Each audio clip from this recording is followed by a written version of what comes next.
So thank you for joining. My name is Temi Akinwumi.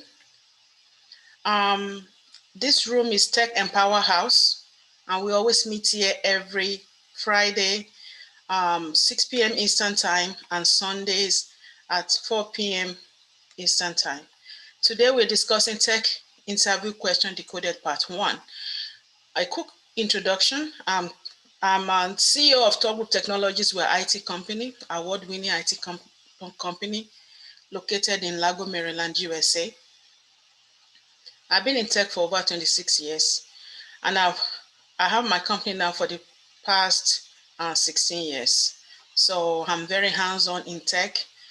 I started off as a software engineer with a bachelor's in computer science from University of District of Columbia in Washington, and master in software engineering, and also master in cybersecurity. Right now, I'm working on my PhD. I love to give back. I love to empower our community.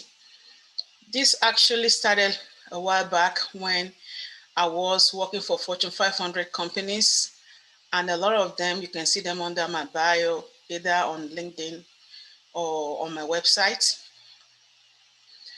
I noticed that we don't have people of color.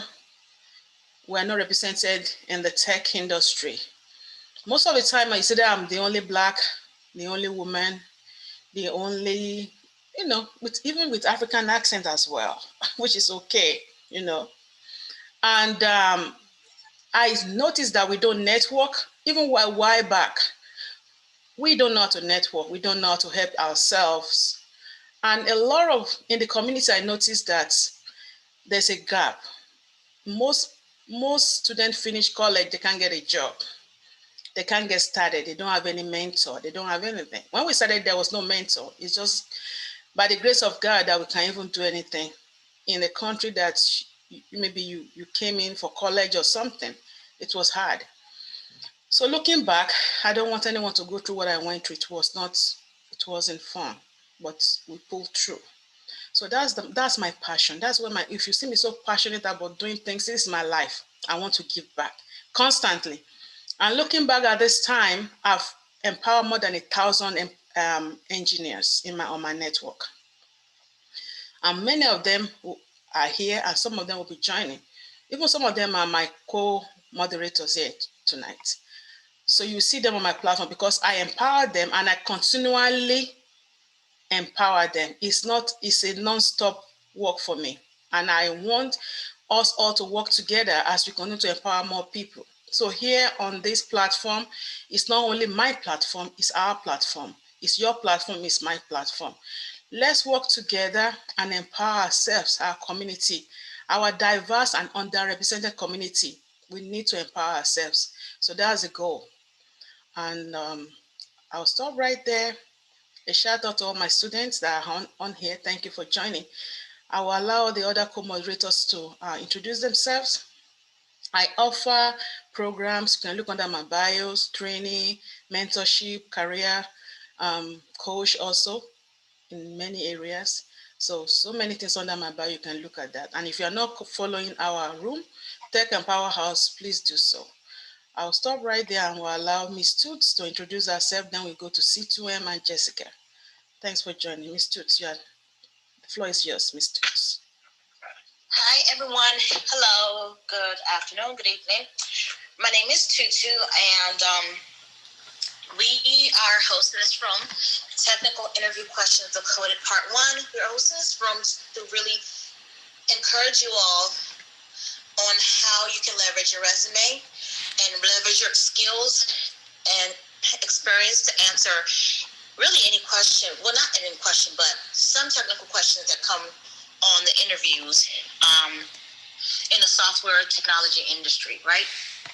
And I've been mentee under Ms. Temi now for over 5 years, and the more I speak with her, the more I took her classes, the more interviews that I do, the more confidence that I get.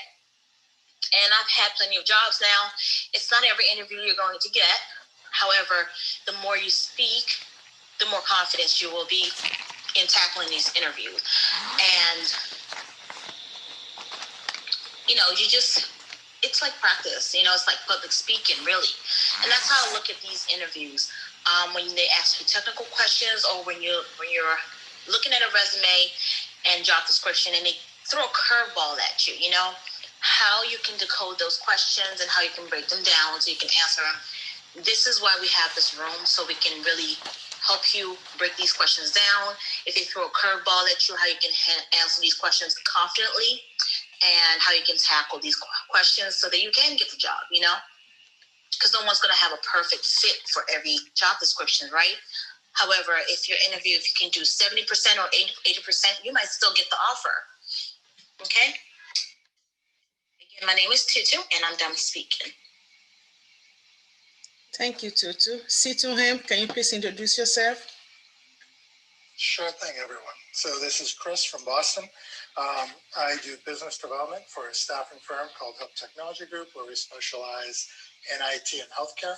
So I appreciate the call to the stage. I'll be in multitasking mode because I'm home with my son, but I am here because I really believe in building community, right? So I like to participate in these rooms to see where I can add value, because if there's something I can add to someone's job search, whether it's through my network, whether it's through a shared experience, that's what I want to do. I think, Ms. Temi, you did a great job of really talking about the dilemma where there's not enough support for people of color that are looking to get into the IT space, right?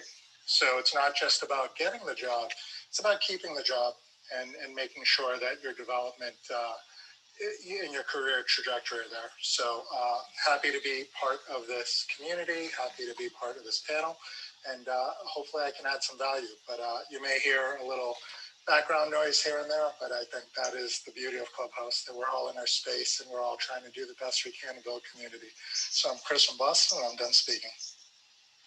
Thank you, Chris. Thank you so much. Jessica, please introduce yourself. Hi, my name is Jessica Harrison. I am technical recruiter. I have experience working with large tech companies, staffing agencies, and in healthcare space. Yeah, that's me in a nutshell. I do think it's valuable that we have spaces like this because there really isn't a lot of Black people in tech, and therefore it does not translate into us getting hired into those spaces as well. And so it's really, I think it's really beneficial that also once we are in those spaces that we advocate for each other to make sure that we're holding space to allow for other people to get in as well. So now I do have another stage that I have to go to in a little bit, so I may have to pop out, but I'm more than happy to answer questions and anything else that anyone needs. Thank you. I'm done speaking. Thank you so much, Jessica. So if anyone in the audience also want to participate in this topic, please feel free to raise your hands, and we'll allow you to. Please come up. This is not my stage, it's our stage. Let's work together to empower our community and to give back. Like I mentioned earlier, the problem is that we don't have enough of people like us of color in tech. And for many years, I've been so passionate, sleepless like crazy. How do I give back to my community? And looking back now, 1,000+ engineers are empowered by grace of God. It's not by my power or by my might. It's just that God has, I feel like, if you believe that, I'm called to do it, and I'm restless about it. I'm passionate about it, and I'm unstoppable about it. So let's do it. So today we are looking at technical interview questions decoded. Many people make mistake with interview questions. Even though you are very technical, you are very smart, but when you don't know how to answer certain questions, that's a problem. And that's the key. You need to make sure you know how to digest those problems enough to answer those questions. Today, it's going to be serious because I noticed a lot of problems with those. It's going to be serious. The first series, part 1, will be behavioral interviews. When they ask you certain questions, how do you answer them? So a behavioral interview is popular interview techniques employers use to assess job candidates based on their past behaviors. For example, instead of asking like, how would you react if you were are under a lot of pressure at work. We know we go through a lot of pressure at work. So how do you react when you're under a lot of pressure? Instead of saying that, even when they say that, you're probably going to defend yourself and be like, I'm not going to tell them negative. But they won't say that. They will say something like, describe a time you were under a lot of pressure at work. How did you react? So what do you say? How do you prepare for such answers? Because you think it's technical questions and you skim through all your notes, you know everything you're going to say, but you are not prepared for these questions. So what do? You need to prep for this kind of questions. You should have your elevator speech ready and have few stories polished ready for this kind of questions and a good sense of what you have to offer. And you need a lot of practice with this kind of question. And you have to practice loudly because it's not typical. You probably sometimes I tell my students, go to the mirror and talk to yourself in the bathroom. Don't think you are crazy. You are practicing. Just prepare ahead. The major thing is to take control of the interview in a good way by preparing. Because if you're not prepared for an interview, you can fail. So what areas are we going to look at with this kind of interview question? Teamwork, client-facing skills. We're going to look at some of these questions. Ability to adapt to situations. Time management skills. How do you manage your time? Communication skills. How do you communicate? Motivation and values. Are you motivated? Are you self-motivated? If you are not self-motivated, you cannot motivate anybody. All of those things will come to play. So we're going to look at these questions and discuss it. I'm just laying the background. So there are so many important tips to consider when preparing for your next behavioral interviews. You must study the job description very well. What kind of job is it? Am I a data analyst?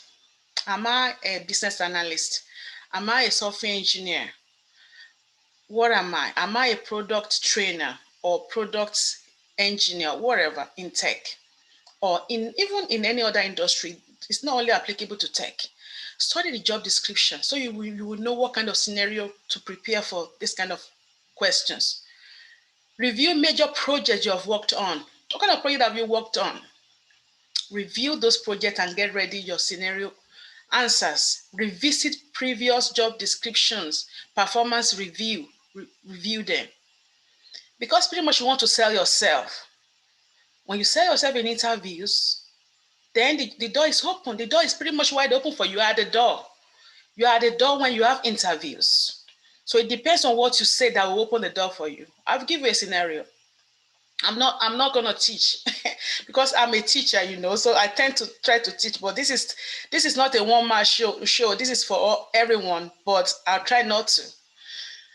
So that I can stop there and someone can jump in and we can all work together. So I'll give you a scenario, right? I went for an interview and then I was interviewed and the guy said, okay, I'll pay you. I want to make a certain amount of money. I don't think I said that time. I said something and he said, oh, okay, I'll pay you. Then the guy went on vacation or he left. So they have to start all over. It was contingent upon the getting the contract. Then they got the contract. Then they have to start the whole process all over. Then I went back and the new guy interviewed me. I said, no, I can never pay you that kind of money. If I pay you this kind of money, I'm going to get fired. And he looked at him and said, well, let me ask you something. Where did your leadership came from? I felt insulted, but I didn't show it. I was like, how are you going to ask me that? So does that mean you don't pay the other people of different color the same? So he was like, I didn't say that, but I was like, I just mad. And he said, you know what? I was at the door, literally leaving. And he said, you know what? I'm going to pay you for that you asked for because you really deserve it. And I can see your background that you need it. And he paid me. I wasn't going to succumb to a less salary because I know what's my worth. So when you see me talk in these rooms, it's what I've seen. I've been in tech for 26 years. It's not funny because there's a lot of crazy things. And I don't want nobody to fall into those situations if we can work on it from these rooms. So when you see that, we start looking into that. So revisit your job performances and review them. Make a list of professional accomplishments that you have, because pretty much I got the pay because I told him what I've done and he saw it on my resume. Don't hide your accomplishments in your resume away. Put it on your resume. Sell yourself. It's okay to say I'm passionate. It's okay to say I'm professional. It's okay to say I'm self-motivated. That's okay. Say that, because some of the time we tend to keep that away. Like, it looks like I'm proud, or it looks like I'm not humble. No, put it there. Let them know. Sell yourself. Sell yourself. Okay.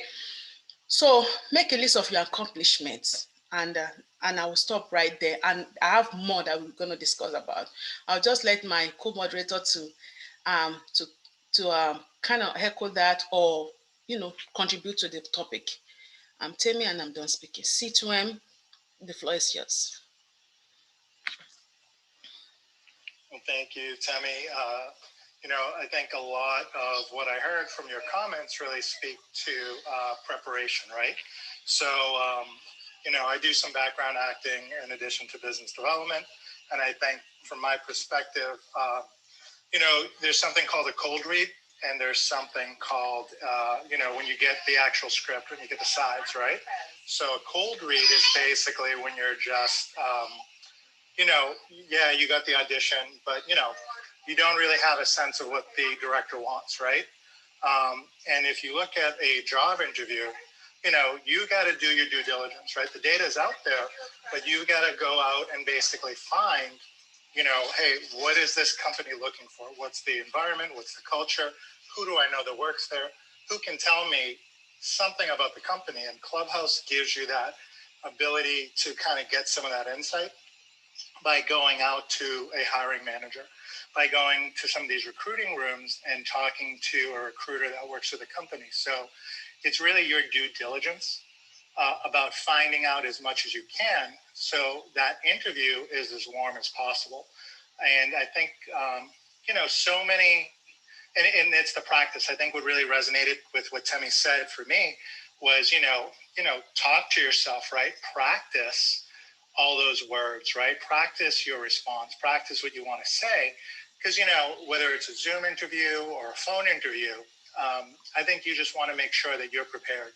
Even if it's a phone interview, I dress up when I'm on the business development side, but, I make sure that I'm dressed the same way that I would be dressed if it was a face-to-face meeting, because that means I'm ready to work. I feel like I'm prepared to have that conversation, and it's not casual on my end, and it's not something that I'm taking for granted, because I don't know who else is talking to this client. I don't know who else is trying to show their value. So I want to make sure that I'm doing everything I can to present the most value that I can. So happy to have the dialogue, but I don't want to monologue. I'm Chris, and I'm done speaking. Thank you so much, Chris. Excellent. Jessica, you're next. Yeah, Chris, you made a good point. I know that the tech industry is very casual. It's very relaxed, and I am a big advocate for a suit jacket.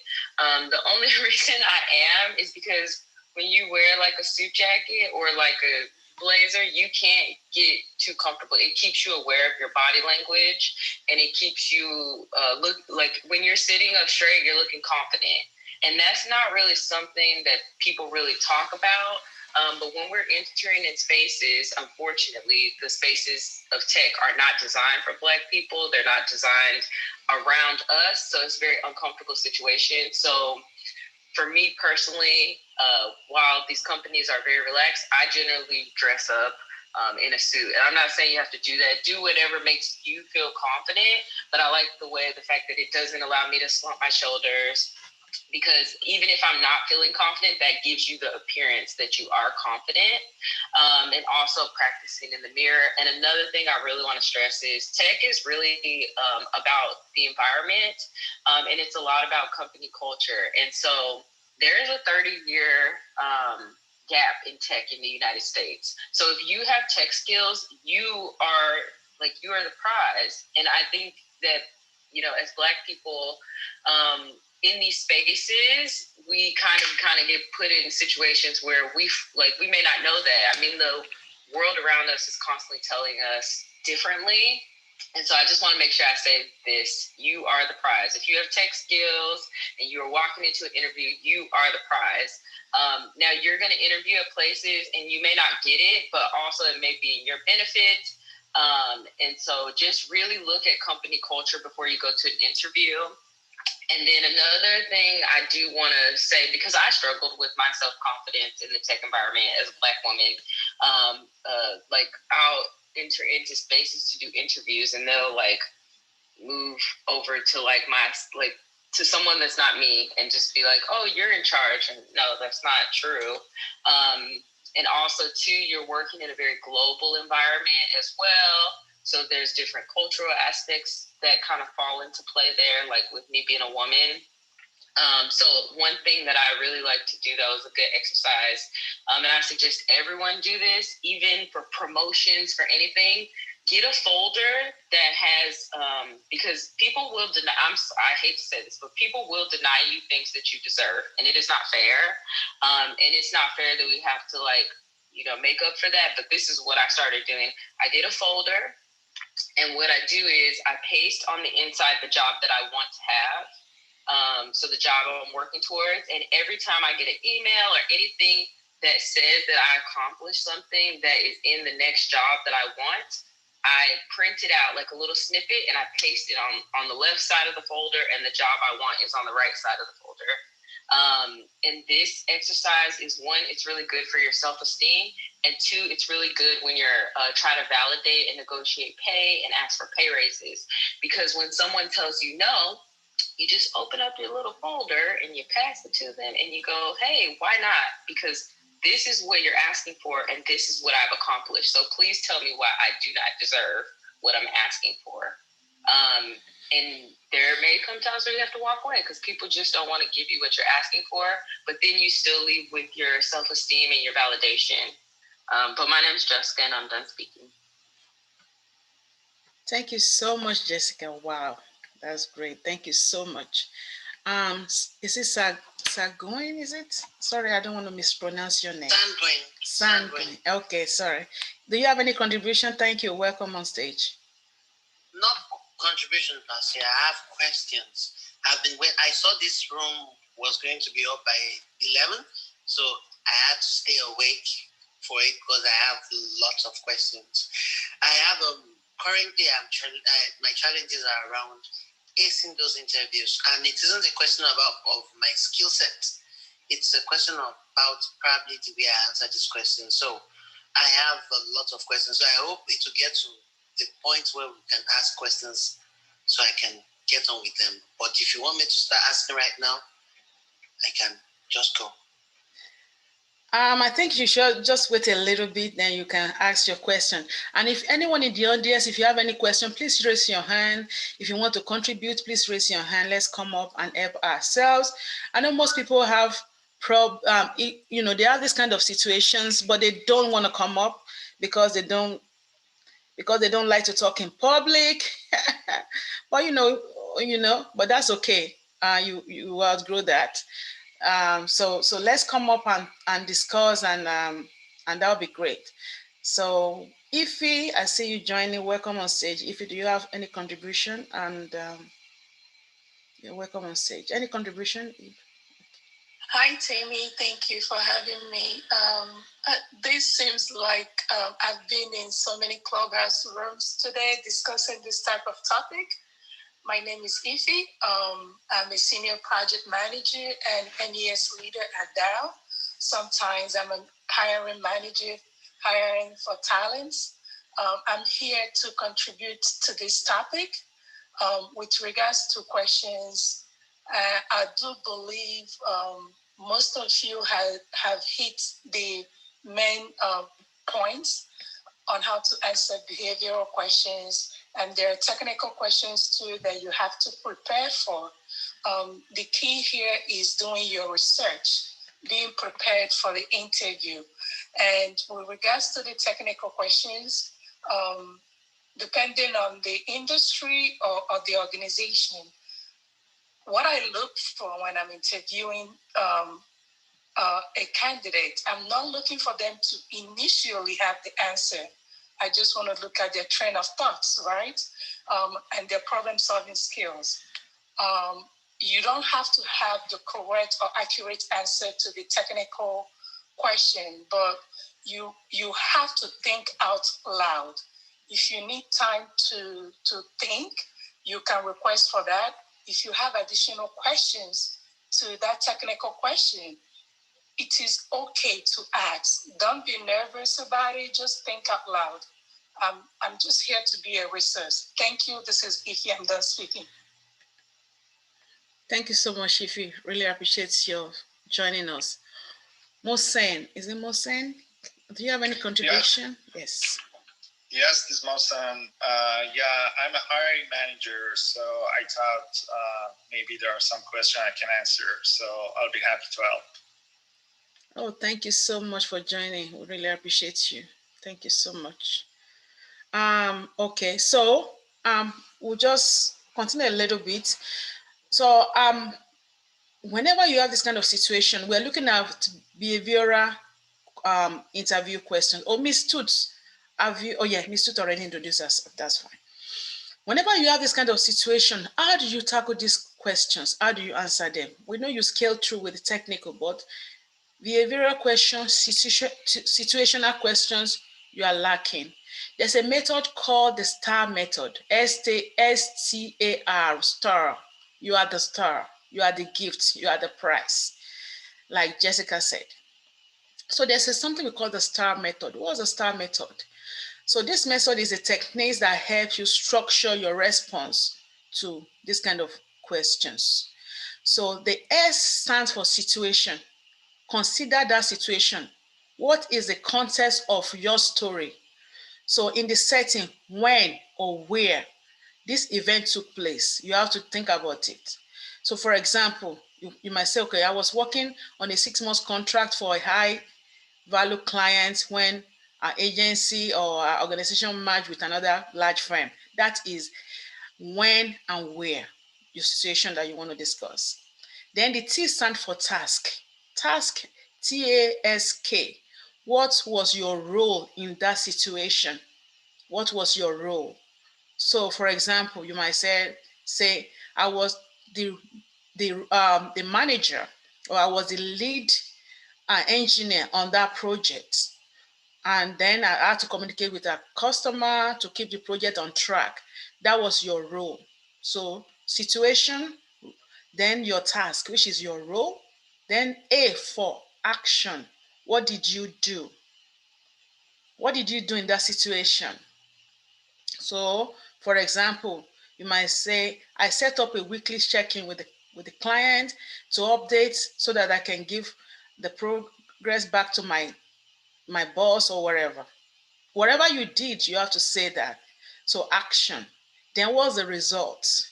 What did your action lead to? So my action, for example, we ended up completing the project on time and meeting all of our requirements or all of our specification. So you want to make sure that you are positive. Don't give them a negative feedback. Don't give them a negative answer. You can tweak the weakness around to be positive. Don't ever. You might say, oh, that's a lie. Well, you're not going to get a job. That's just what it is. So you have to tweak it around. Even though it's any negative situation, they're trying to put you in a hole. Try to free yourself from that hole by being positive, giving them a positive answer. So the STAR method is situation. What was the content of your story? When and where it happened? Then task. What was your role in that situation? Then action. What did you do in that situation? And what was the result? What does the action leads to? So this is the STAR method. Anytime you get a behavioral question or you get a situational question, we're going to talk about situational question maybe on Sunday when we have this room again at 4 p.m. So if you can use the STAR method, you will always scale through, and staying positive will make you scale through any kind of this kind of behavioral situational questions. And as we go on, we're going to look at some questions and see how we can answer them. In the meantime, I'm going to let Sagwin and ask some of his questions. And if you're in the audience, you have some questions also, please get ready to come up and ask them. So Sagwin, the floor is yours. Welcome. Thank you very much, Temi. So you partly answered the question with the star illustration and explanation that you just gave. But because usually mostly it's about when they ask questions like, what project did you work on? What was the challenge you faced? And all of those things. I tend to state a problem, then how I solved it. But I guess I just need to find a way to structure it better so that, yes, I state the problem, but I give positive vibes about it and all.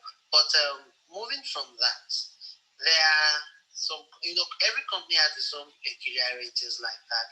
One of the things I have, because I am a software quality assurance engineer, and I'm based in Nigeria, trying to look for a remote job. It isn't as easy as if I had been a developer or a site reliability engineer, because that one is probably strictly on your skill set. But this, with QAs, they begin to ask about skills of a developer and at times even the skills of a DevOps engineer or a site reliability engineer, when you've clearly stated the skill sets that you have.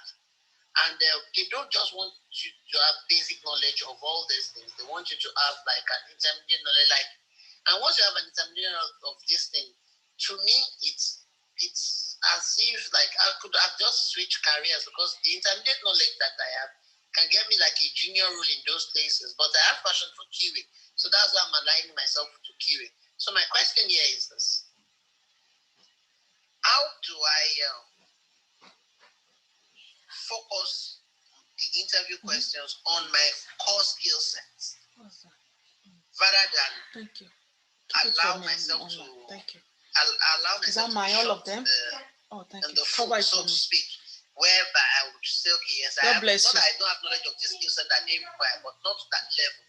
A typical example is Amazon Gemini sent me an assessment, a technical assessment to do, and lo and behold, the questions were programming questions, and not that I cannot write codes. I can write code, but they were about algorithms and solving algorithms. That was too complex for my knowledge base, and I couldn't answer any of the questions. So consequently, I lost the opportunity. So how do is it that I have to now go and get the skills, or there's an app to it? That's my first question. So let's take one after the other. Okay, I actually have a response, and I have to pop out of the room, so I'm going to answer this for you really quickly. All right, I'm going to tell you something, but you're not going to like my answer, but it's the truth. Please, I'm really ready for anything. I would love to. No, and it has nothing to do with you personally. Big companies like Amazon, how can I say this tactfully? I mean, I don't work there anymore, but they don't care about you particularly. A lot of the tests, they're designed to kind of weed people out, and unfortunately, they are kind of is racist, okay? Because what they're looking for is a certain type of education, a certain type of environment, and they don't realize that those questions are weeding out people of color. So they do. What I would suggest doing is going on LinkedIn and looking for recruiters that say like Amazon diversity recruiters. And the reason why that's important is because those people handle funnels and pipelines that are focused on diversity, and they kind of take some things out of the hiring process, because they send out those questionnaires and those like skill assessments, and I just want to let you know that most people do not pass them. People that have the actual education to take those exams do not pass them, and so that's why I just wanted to say, unfortunately, it's one of those situations where the question that you're asking, you have no control over it. there's nothing that you can do. The only thing that you can do is be yourself and have the technical skills that you have, and remember that you have those skills, and make sure that when you're getting declined from these scenarios, you kind of keep your self-esteem intact and know that it really has nothing to do with you. Unfortunately, it's a part of a system that we're all a part of. Now, as far as the interview questions and keeping them on task, this is a practice that I do, and this is kind of answering your question, but also kind of a little off. But this is what I do, or this is what I advise people to do. Because I've been at the entry level part, like where you're kind of talking to the person. I've been in the interview part, and I always give this advice. When the person asks you the question,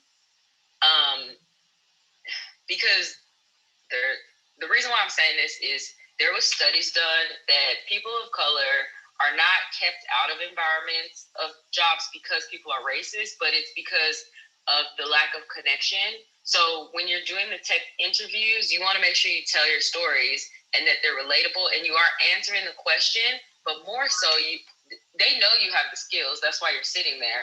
More so you want to make yourself seem relatable through storytelling. And that is one of the ways to humanize other people. So whatever question they give you, repeat the question right after they say it, and then halfway, just to make sure, because we're nervous, right? Halfway through the question, repeat a part of the question. Like, for instance, if someone was to say, how did you manage a difficult teammate on a project? You're going to go, okay, so how did I manage a difficult teammate on a project? And then, give it a second. That lets me know that you're processing the question. Then you can start by telling them, well, I had a teammate on a project who constantly was undermining me by not giving me their portion of the project whenever I was asking for it. And then, right, so now you're starting to kind of unfold the story. You're getting into the STAR method. And then about halfway through, like once you tell them that's the problem that occurred, then go the way that I resolved, because sometimes interviewers, they've sat there and listened to people answer these questions millions of times. So they may be zoning out as well. We're all human. It's not right. But if someone also doesn't feel emotionally connected to you, they are more likely to zone out when you're talking. So to reiterate in the middle of the question, go, well, what I decided to do, or what I may have decided to do to start resolving the issue, they're going to instantly tune in. Because they're going to be like, okay, they're resolving the issue. How? Then say, I decided to follow up with that person via email so that I could start showing them how often they were undermining me. And then, after I had collected a few emails, I just spoke to that person and I let them know, hey, I've actually asked you 20, and now you're giving them quantifiable numbers. So this says I'm a person who gives quantifiable numbers. I actually asked that person 23 times in 23 different occasions to comply with giving me this information, and they did not. And this is how I chose to resolve. Like, finish it up by saying, repeating the question at the end again. And so this is how I chose to resolve. So it just keeps people from dehumanizing you and focusing on what you're saying. But there's a part to your question that unfortunately you cannot control. Thank you very much. Okay, I think Alan wants to speak. Thank you, so Jessica. I would ask questions later again. Yeah, Alan, welcome on stage. You have any contribution? Hi, yes, I do. So regarding the question on how to stay on track, personally, I always recommend that you view the other person as just that, a person. It doesn't matter of the title. They also have struggles. They also have nervousness. They also go through the same feelings we do. So if you lower that intensity behind their title, it's easier to have a conversation. But one technique that I believe hasn't been mentioned is the STAR method. And you can utilize this to have a conversation with your recruiter and with your interviewee. And that's basically the STAR method. Broken down quickly is S stands for situation. What was the situation at hand that you faced? T stands for task. What tasks did you have? A stands for action. What actions did you take? And R for results. So I don't recommend getting too robotic with response or too scripted. Keep it very neutral and very conversational. But if you keep those 4 words in mind, it's very easy to navigate the answer and to kind of keep yourself in check that you're providing the correct information. This is Aline, and I'm complete. Thank you so much, Elaine. And just before you came on stage, I just went through the STAR method as well. So thank you for echoing that. Really appreciate it. So yeah, I know other people might have a contribution towards what Sagwin said, but one thing I wanted to let you know is that the whole world now is becoming a global village, And the same thing with tech. Tech is becoming more and more compounded, comprehensive. Things are changing. If you're a QA or software assurance analyst, you are testing systems. You are working with engineers. So there's a level of competence they're looking for. Especially with big companies. If it's a small business, a smaller company, they may not be asking for all those things you are asking for. But when you're looking for a job, that's why it's always good to start small. Start with a small business, a small company that is not that huge like Amazon. Everybody want to follow the big names, which is okay, but that's what you will get because you don't know who you're going to be working with. You don't know what project they're going to put you on. So they tend to ask for this, for that, for every single thing that you don't even have. So, but if you look at the job description and look for smaller companies, you can start off with that, make a lot of money, and then you are not all stressed out with all these technical jargons or technical stuff that you have to know going in. So that's one thing that we have to note. You don't necessarily have to follow the big names. The big names sometimes don't even pay as much as the smaller companies in some cases. So it's not all the jobs that you found, all the job description that said software tester, software analyst, or whatever, that you have to take. Some of them are of your scope. You have to know the scope of the job you are searching for. What is your boundary? What is the range in the sense of job description? So when you look at the job description, look in the technical skill area and see what it's asking for. Don't just follow the name or the title or the job description that you read. Look at the skills. What are they asking for? Because I don't think any company will interview you if the skill is not listed. In most cases, they will not. So if you see any skill that you don't understand and on the job requisition, search for that. Don't go in there without knowing that. Search for those, Google them, Google those skills, read about them. Even though you've never used them, at least be able to discuss intelligently about those skills. And if you don't see anything, go on YouTube also, you find things and know about those tools. There's a lot of tools that you need to know if you're working with big corporations like Google, like YouTube. You never know what project they're going to put you on. And there's so many resources out there they want you to connect. So if you want to avoid that, just look for, like a smaller business or whatever, like mid-level companies, mid-range company that you can work for, a small business that you can work for, and then those headaches will not be there. So yeah, any other contribution? That's my 2 cents right there. Any other contribution? Can I quickly just address what you just said? Oh, sure. Please go ahead.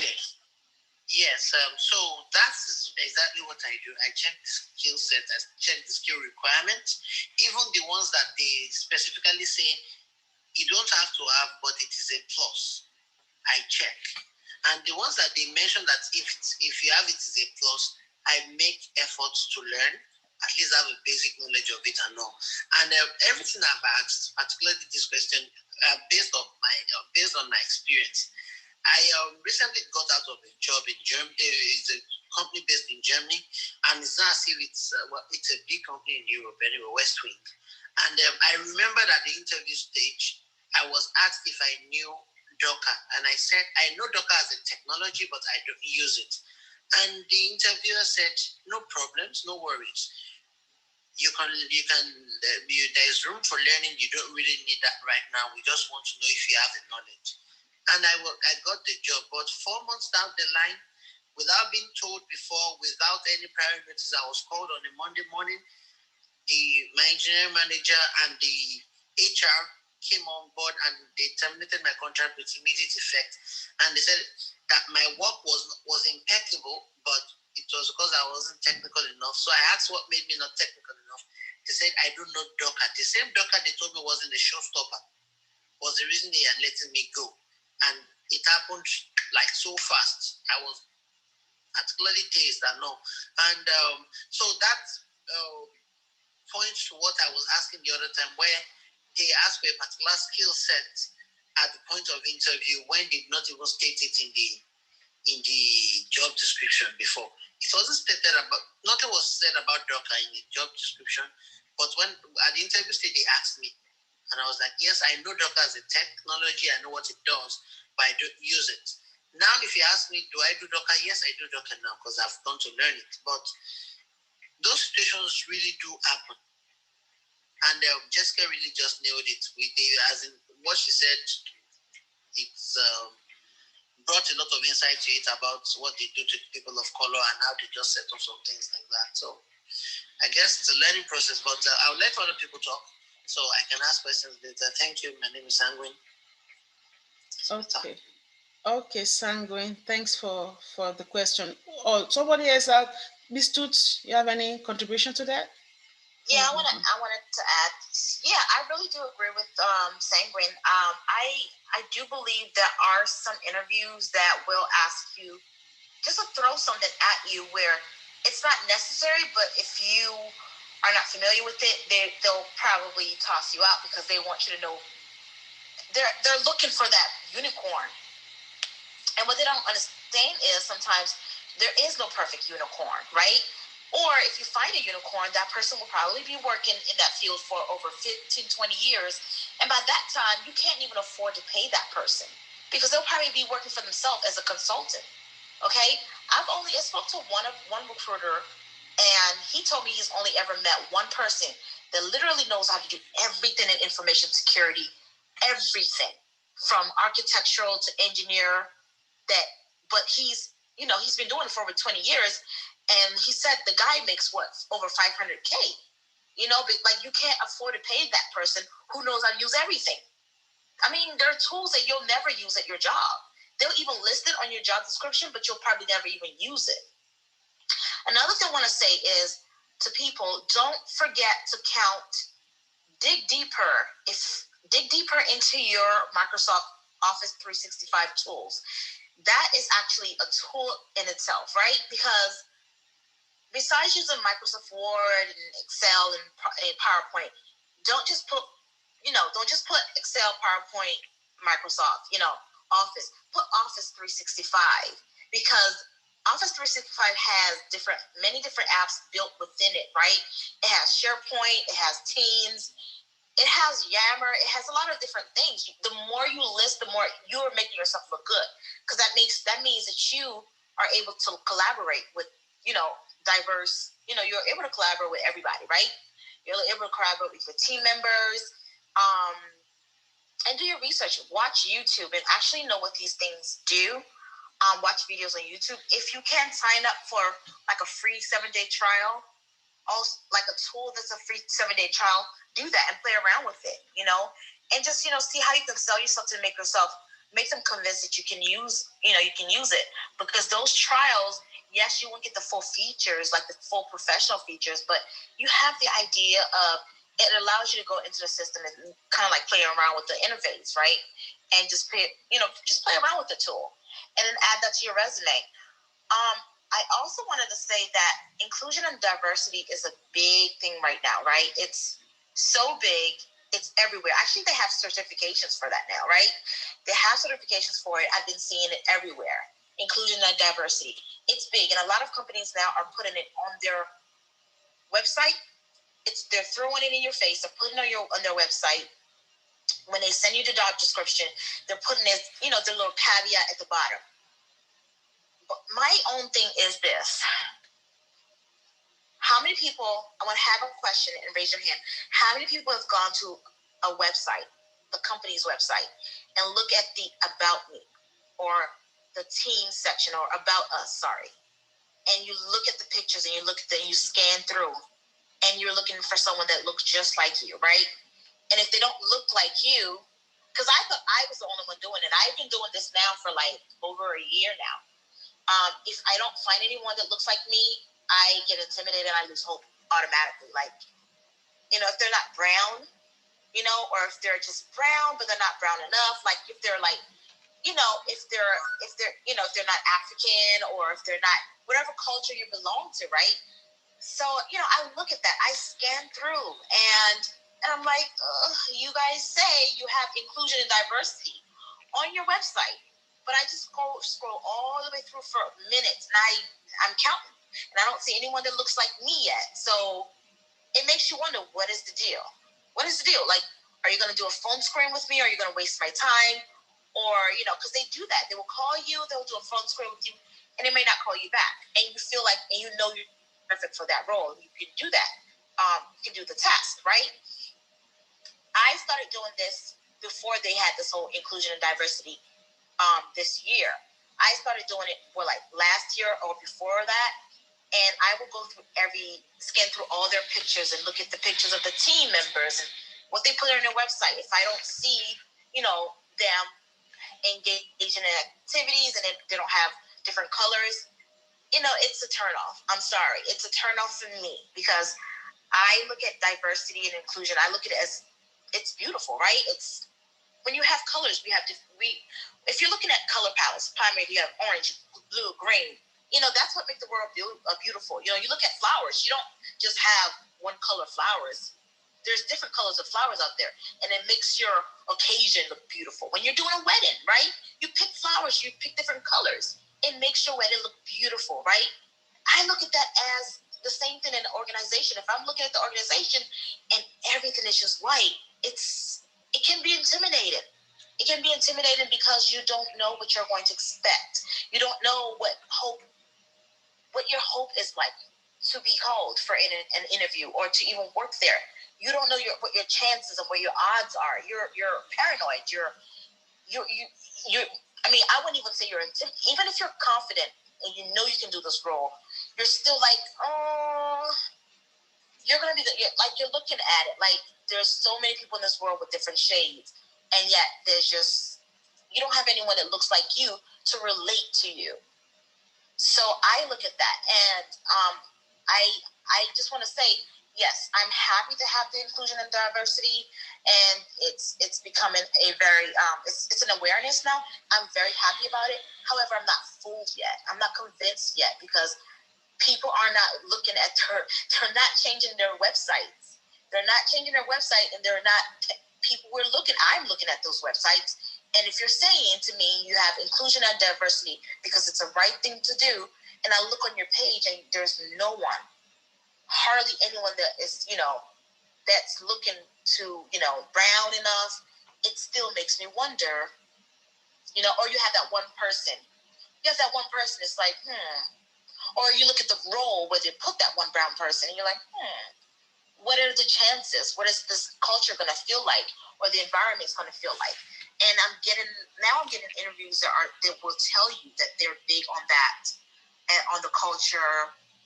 This is what happened to me. Like, I think 2019, a lady calls me from, I think, LinkedIn. And as soon as I asked her through chat, I think, what is the culture like? And she never called me back. She never called me back because I asked that. Like, she never called me back. And I'm like, I knew right then and there it was because I asked a question about the culture. I didn't think it was harmful to ask. Now it's a big thing. Now it doesn't hurt to ask about the environment. Maybe you can word it differently and ask what is the workplace environment like, but it's still the same thing. You're still asking what the culture feels like or what the culture looks like. You know, it's still the same thing. So that I just wanted to say those are the things that I look for. If you all look at the same things, please, you know, let us know. Feel free to chat, you know, share your stories. But in the tech world, it is so big. You know, it is so big. Even in hospital administration. In hospital administration, you know, there's a lot of physicians that are, you know, different colors. And if you look at the chief director of the hospital, you might get one, you know, maybe one, I don't know what I don't know the politically correct term. You might get an Asian person, but the Asian person that I'm saying are the Asian on the different spectrum, right? And then you might get one, maybe an Indian or a Pakistani or Iranian person, and one or two. But you don't always get, like, for chief medical director positions, you don't always get, people who are brown or black. And I feel like, they can do just as much. And, maybe, I don't know what the qualifications are. Maybe they know someone. I don't know what the board of directors are voting on. I don't know. But I feel like the same thing, the same pattern trickles into the tech world. And tech world is billions, trillions of dollars worth. It's a recession-proof economy, right? It's a recession-proof field.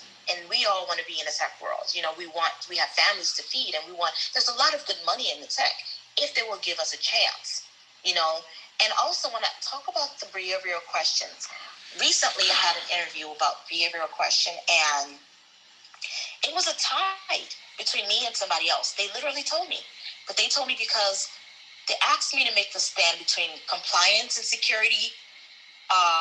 What's more important, like compliance or policy or something about, something. And I was like, I guess I didn't. They said basically I didn't make a stand between, I was in between. So I didn't make a stand. And I answered it as just equally as, important. You can't have one without the other. And I guess they looked for that to count me out. So yes, those behavioral questions, I hate them. I've hated them for years. I mean, like, remember when grocery stores had behavioral questions? I think Target had behavioral questions. Shoppers, like, grocery stores had behavioral questions. And it's not like they're going to pay you. And these questions will be like 100 questions. You're going to pay these people what?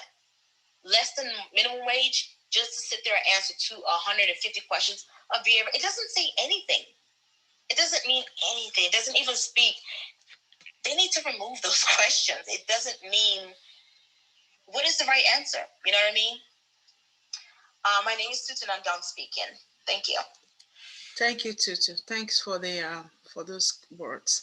But one of the major things I want to pick from that your answers is that diversity and inclusion is new, very, very new. I mean, it's good that we have that, but that should not, if you look at the About Us page of any company and you don't see people of your color, that should not stop you. I don't look and I don't care to look. Why? Because, Right. I don't care to look. Why? Because you might be the next person that will be on that page. And that's my take. And that's what has helped me. Every company I work for a lot of Fortune 500 companies, from CSC to Northrop to Agility to SCIC. I've led contracts that are billions of dollar contracts, thousands of dollars contract that are for intelligence. Most of my life I work with intelligence community. I mean, deep project that I can't even talk to you about. But what am I saying is that don't let that stop you. I don't care if I don't have people of my color there, but you will scale through. You might be the next one to be that color that you're looking for. I want to let you know that it's going to take time. Okay, this is a conversation for another day. It's going to take time to actually see that happening. Because why? Most of these companies, they already built their foundation. They already built their network. They already know people they are comfortable to work with. For them to, and they're probably already in a kind of network or something. It's okay to hire people of our color into it, but let's give them some chance. Let's give them some time. If you actually got in there and then they did something terrible to you, then we can talk. Then we have problem. But if they are not hiring people like us into the higher, management level, that's okay. We're gonna get up there as well. So let's just continue to work hard, and don't let that stop you. I don't look at color. I don't care. I just want to make sure I make a change in this world, and let me be the one that will rewrite the history, the story, It might take a while, but we can all work together and make the change. It's good that we are seeing that change, but let's continue to work together. But don't let that stop you. And don't let us, we don't want to look negatively into those topics. Let's see the positive sides of the diversity and inclusion, because when we continue to discuss this kind of topics, some people get uncomfortable, and we don't want that. So let's see the positive side of this and continue to move forward and be unstoppable and be the change that we're looking for. We're looking for change, but we can be the change. So so Miss Student, don't get discouraged. Nobody on this stage should get discouraged with that. So let's move past that and continue to be the trailblazer that we are, and be the winners that we are. And so thank Ms. Toots, and thank you for everyone that contributed. I think Esther has been waiting, and I think she has a question or contribution. So Esther, please go ahead with your question. Sure. Hi, my name is Esther. I guess I'm more on the contribution side, but at the same time, I'm always, even though I'm not looking for a position right now, just based off of my experience of being in the tech industry, I always like to know what is currently the new processes that are in place. And I do understand the sentiment that comes from, sorry if I'm saying your name wrong, Melina, because that used to kind of deter me. But then I think I'm more on the side of Temi right now with respect to, I understand that, the unfortunate truth, and it really depends on how much you can actually take. But it's so new that, I like to think of it, if I was to use technology terms, as refactoring, right? This is an old legacy code and system and process that's there. And we're now trying to show them that, the way of thinking, the way of processing before was not okay, right? I guess you can say that I'm happy that this is a conversation, because back in the day, it was one of those things where it's just like, it was a sense of denial. And now we've gotten to a point where it's like, it's accepted that this is not an okay thing to do. So I just kind of wanted to put that perspective out there as well. But I think one of the main reasons why I actually came on stage was when Segwin was talking about Docker image and what people actually put on job postings. Before I kind of go forward, I don't know, Segwin, if you're okay. So I just kind of wanted to understand, when they said, sure, you don't learn, how long after did they actually terminate your contract, if you don't mind me asking? 12 months. 12 months? Yes. Did they put any emphasis on you having to learn Docker? No. Okay, so this would just be my take on it. And it really is two parts. And obviously this is not right or anything, it's just my opinion. A lot of the times when things are posted in job postings, there is requirements for you to be able to jump on board, understand the system, and kind of go forward, right? And then what happens is they kind of list it in an order of things that they use on a day-to-day basis, platforms that they potentially are migrating over to, and would like someone who has a sense of expertise in that. So most of the times when I see job postings, I obviously focus on the things that are day-to-day basis. But then I always take the extra time to say that, okay, if you're listing this not just because you're bored, you're listing this because it's something that's important. So usually, personally, I will prioritize having to actually learn that, because the only reason I bring this up is I kind of found myself in the same position where I could have used their quote-unquote old legacy or old approach to doing something, but then, the emphasis on it is for two things. One, it's a new system. Two, they're using it in places, but it's like a nice to have. And it's like, the unfortunate truth is just kind of going back to where we are, especially being in this tech world, as much as we are a necessity in the sense that it's hard to find good developers, they're quick to drop someone who is incapable, because it's such a high amount of money that they pay for you. But this doesn't mean to say that, you are at fault, because it really is the responsibility of a business to ensure that they have proper project managers and product managers to ensure that you're learning those skills. However, what I would just recommend just something that I do on the daily. Like, as I'm talking to you guys, I'm learning Bash, new GitLab processes, and TDE right now. I always upskill. When you think of a 10x developer, a 5x developer, it comes from the fact that you are just so good at what you do. And a lot of the times people become good at what you do, not because of the job you're in. In my opinion, it's not like that. You can be working in the same area as someone, but you have people who do things efficiently and you have people who don't do things efficiently. And it's just because the people who do things efficiently, they have mastered the craft and art of programming. They have mastered the craft and art of just being so good. You can go to art school, but then you can have someone who's just so good. Like, they will make you a mural that will blow your mind. And then you'll have someone who makes you a stick man. It's like, it's not really the business that shapes it. The business can help shape it by giving courses, doing upskilling, doing all that stuff, right? But it's like, unfortunately, you'll find yourself in places where that's not what they're giving you as resources, and then you have to upskill yourself.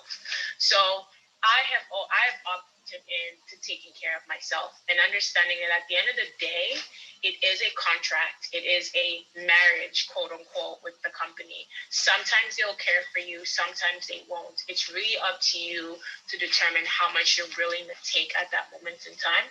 So I guess that's the only thing I wanted to say towards that, because it's like, you can sit there and point fingers all day, but what potential actionable item can you put in place to make sure that you are okay at the end of the day? So I just wanted to add that, but I think overall, with regards to the diversity inclusion, the company that I got into, like, they're also really upskilling in that area. And I think it's just, we're in an era where we're not going to see those numbers that we're looking for, that 50%, that 20%. And I'm always the type of person where it's like, you know what, if I can be that change, I will be that change. But at the same time, it's not, I used to like it when I was like, yeah, cool, I'm the first person, open the door, all that. But now I'm not okay. I'm not using that as it's not something to celebrate. It is something to act on and make sure that's not the case. So, like Temi said, don't use that as a form of discouragement.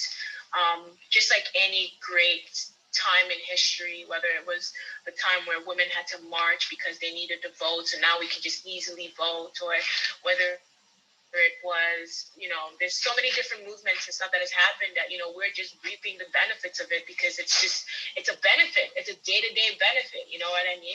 And the unfortunate truth, I guess you can say, in the tech world and in the diversity world, we're just those people marching on the streets, making and requesting for change. And the way that I always think about it is, just start it. If you start it, you will be paving way for those down the line who can be, seeing diversity as just like another thing, and they will be fighting for something else. It's just, at this moment, this is our fight to make sure that we are being equal to each other and forming a better path for the ones to come after us. Thank you, Esther. Okay, go ahead. Yeah, does that answer your question? Thank you, Esther Sanguine. Does that answer your question? Yeah. Yes, it does. And I actually wanted to agree with her. That's my approach has always been always upskill, because that's your biggest leverage. That's the way you can ask for things that you feel you deserve, or always increase yourself. And funny enough, right now, myself, because I went to play ball today, so I'm a bit tired. So I have not done anything today, but not a day goes by I don't learn new things. Right now, I'm learning back into myself to see that I can deploy my automated scripts just via one command and all of that. And presently, I even have situations where it leads me to asking questions on Stack Overflow, on GitHub, looking for answers and all of that. So, that brings me to the next question. It's so unfortunate that Mason has left. The question would have been directed at him, because he's an hiring manager. There are so many jobs you see online. You see the job requirements, you see all the skill sets, and you meet up with these requirements. You apply to this job, and the next thing you get, probably after a few days, is a regret mail that they are moving on with candidates that are more suited for the role. And it makes you ask what exactly is missing, because they ask for probably 3 years experience using Selenium and APM, and you have even more than 3. Is it that you're overqualified or you're underqualified? So I wanted to ask I wanted to know from an hiring manager's perspective, what exactly do they look out for? Is it probably maybe the location, because maybe the person is based in Nigeria, they see it as okay, it would cost them more to try to get the person on board and come to their home country, or is it that they are looking at other factors? I just want to really get a clarity on that. Yeah, we'll come to that question. Just for a minute, I know we have new people on here, Vivek and Nikita. I'm going to allow them to introduce themselves so they can also contribute.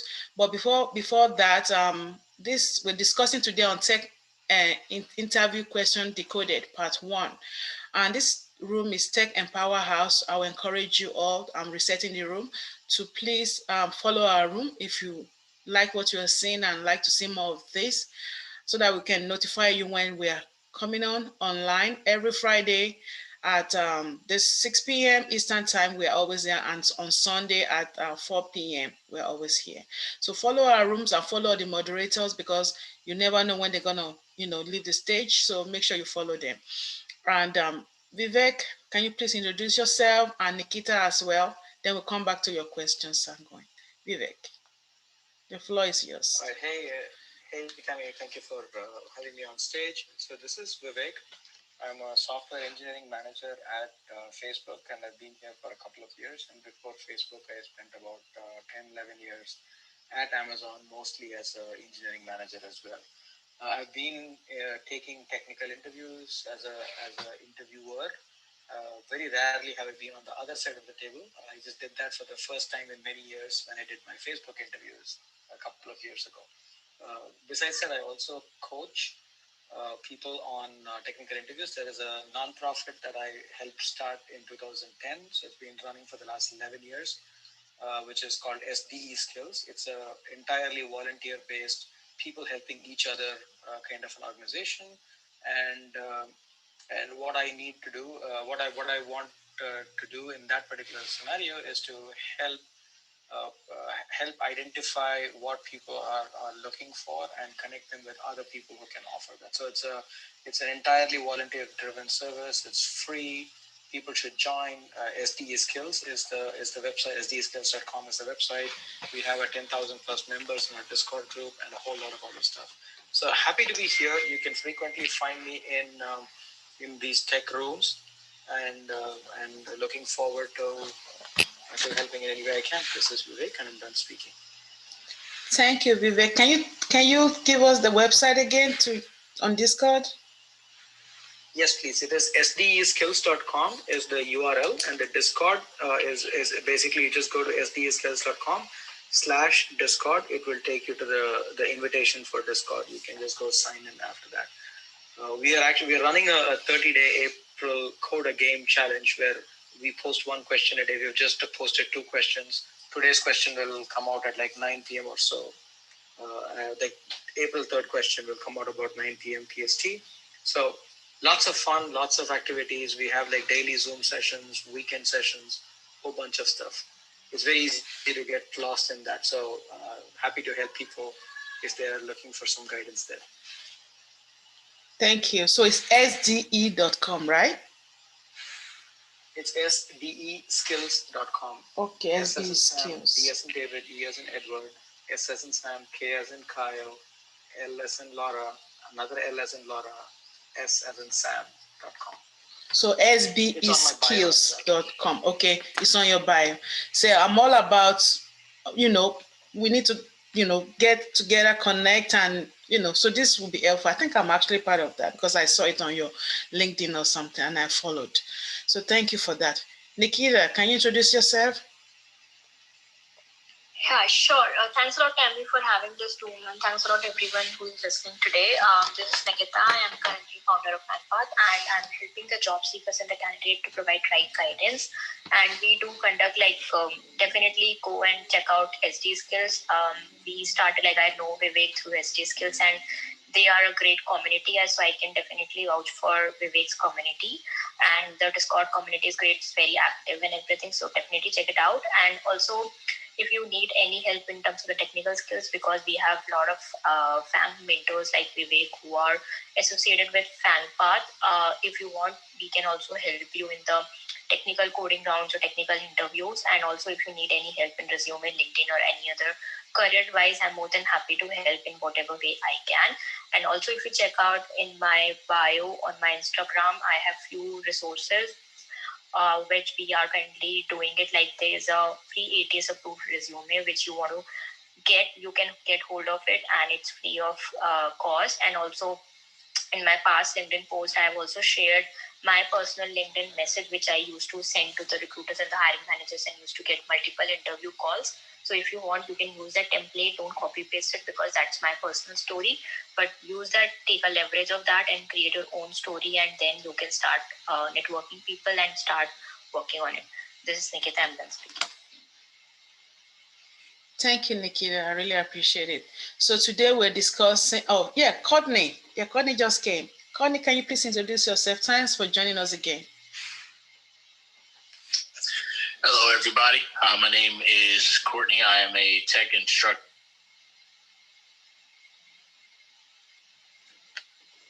Ohio. We help learners that are trying to get into tech, those that already either have experience or don't have any experience at all, get Plus and their CompTIA Net Plus certifications. And we also help them break into tech with, providing them some resources and some help with getting into like their first entry level positions, and just help them land jobs based on their experiences. Thank you, Courtney. We really appreciate it. So today we're talking about technical interview question decoded, part 1. Part 2 is coming up, will be coming up on Sunday. So today we are looking at behavioral questions. And it's okay because not only behavioral question, also general questions. So that's okay. And we have question with Sanguine. I have a couple of questions. And Sanguine, can you ask your question again? I think Mohsen is back. And so we can answer them. And if anyone in the audience is trying to ask questions, please feel free to raise your hand so you can come up with your questions. Please follow the room, and thank you. Sanguine, ask your question again, please. Thank you, Temi. So before I've been following Gita and Vivek anyway. So when I saw them on board, I was like excited. I was listening for them to talk. So my question is this: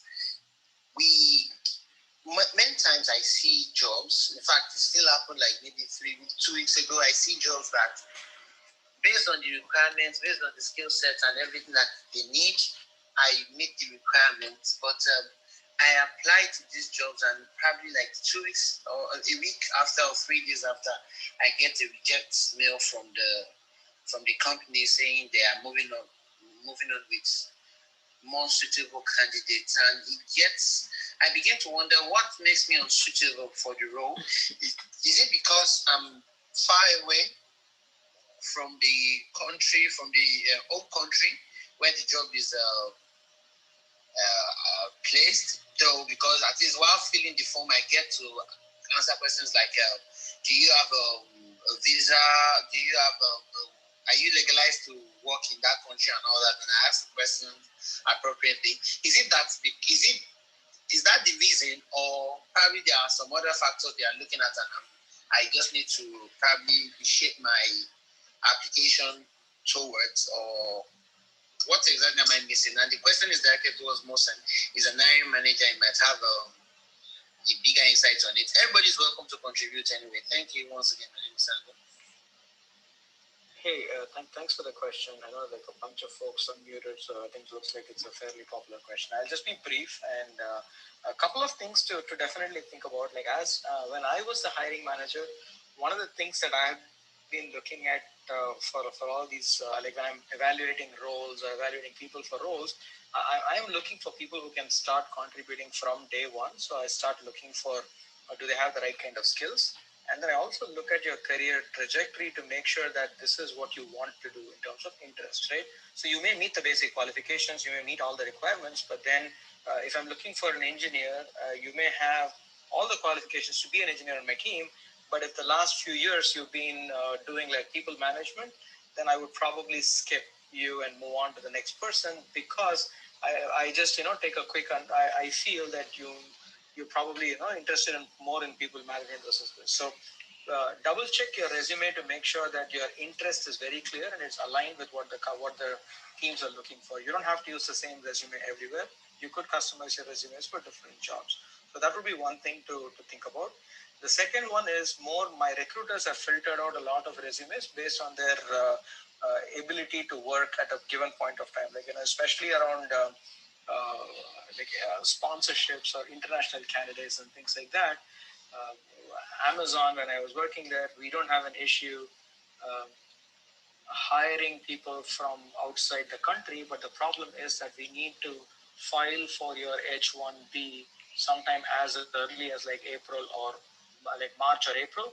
And even if you get your H-1B in the lottery or whatever, you cannot work till October. So because of that, they don't prefer these kind of international remote candidates.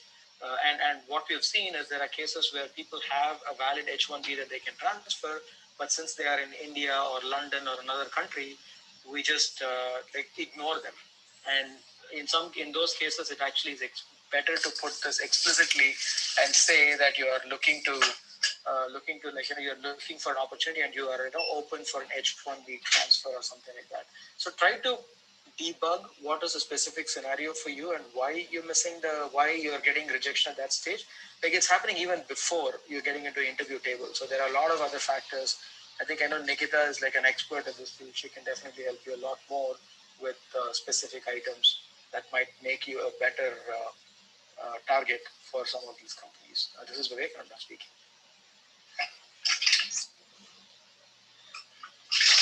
Oh, go ahead, Nikita.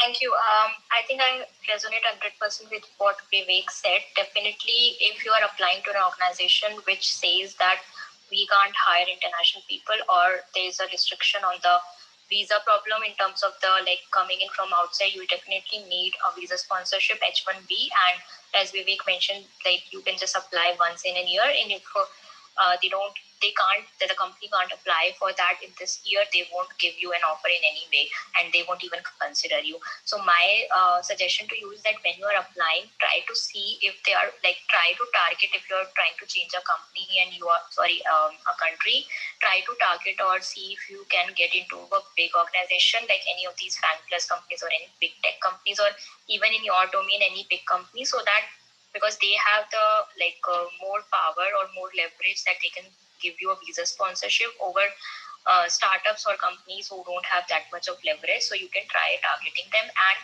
if you are getting within your own country, you are still seeing the same loop of getting rejected when you are applying online and you're not getting any calls, definitely there is something wrong in your resume.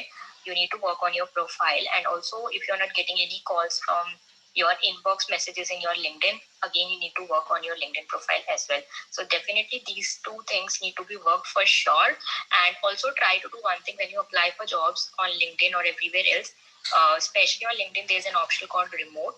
So if you click on that and you just apply for those roles, I think they should be fine giving you, because they are remote jobs. So they should be fine giving you jobs even though you're not in the same country, but still they might ask you to have a visa sponsorship or something while you are not in the same country. This is Nikita, I'm done speaking. Sorry, Nikita, just a question to you, actually. I don't know if this is valid or not, but I have seen it in some cases where someone will be getting interviewed, and the reason why they're getting rejected is not because they aren't qualified, it's because their application actually came late and they already gave an offer to somebody else. How do you think that's actually something that would fit in there? Because I've also seen that kind of play out as well. Because I don't know if it's a matter of it's kind of a default response, because that's sometimes I've seen it with a lot of companies where it's just a default response. They'll just say no, but they don't really tell you why. But in some cases I have seen internally in the companies I have worked for, it's like, shoot, we've already hired this person and we don't have a head count for somebody new, so we have to reject them. Would that be a valid potential issue as well? Yeah, I mean, definitely it can be an issue in a way that some companies might have filled those roles, and when you apply, you are getting an auto-generated rejection. And as you said, that they don't give a reason, they just send a rejection email, or they just say that we are moving ahead with other candidate. So I think that can be an issue, but I don't think so. If someone is applying to many jobs, it's the same scenario for all the jobs. So I think in his case, because you mentioned that he's getting it so many rejections and he's not getting any calls, I think it's not because of this scenario particularly. I'm not saying it cannot be a scenario in some companies, but it cannot be a standard scenario in all the companies. So definitely he need to work on his profile if he's seeing the same things again and again before he goes on repeating.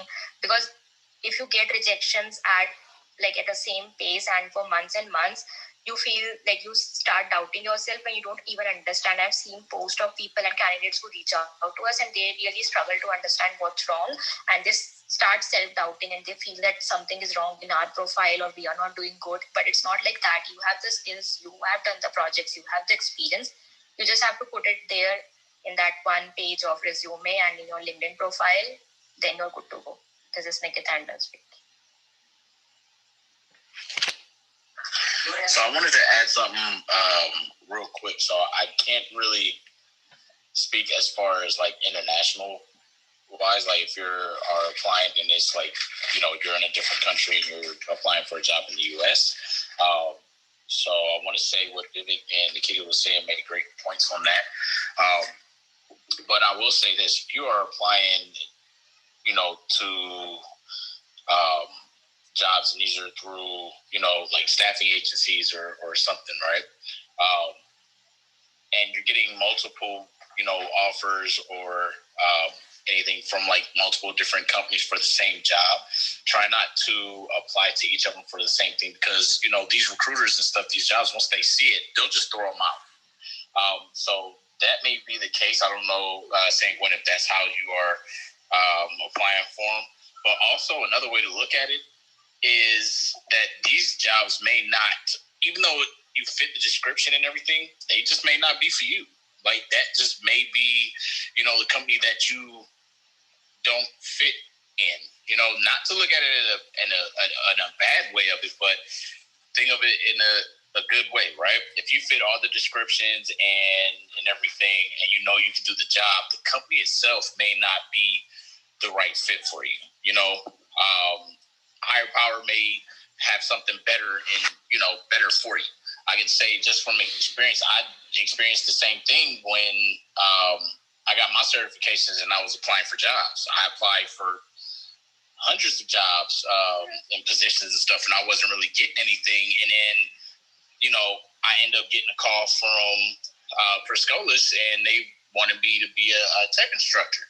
So it's one of those like, oh, okay. So I would have been at a job where, I would have been, sitting there doing, help desk for I don't know how long until I was able to move up. And then I'm making more money doing what I am now than what I would have been doing starting out. So it may be that the company itself, isn't the right fit. You're higher, whoever you believe in is, higher power wise, probably has something better in store. Like, especially if you're, praying to have a job where it's going to take care of your family, you'll be able to travel, you'll be able to do all this stuff, patience comes with it as well. I'm not going to say, wait, because of course you have to do the work, apply and all that stuff, but just saying that might be another way to look at it as well. Yeah, I just want to add a couple of more things that I can think of. I think Vivek mentioned a couple of very good points. Like in US, we are dealing with I can say broken immigration system, especially for those who are abroad. There are a lot of candidates that are even in the United States, but when it comes to H-1B visa sponsorship, there's a lottery system. There's a limited number of people that every year get accepted. So it's really hard for us to hire someone that is outside the US. So that's point one. The other one is sometimes not all job postings are real.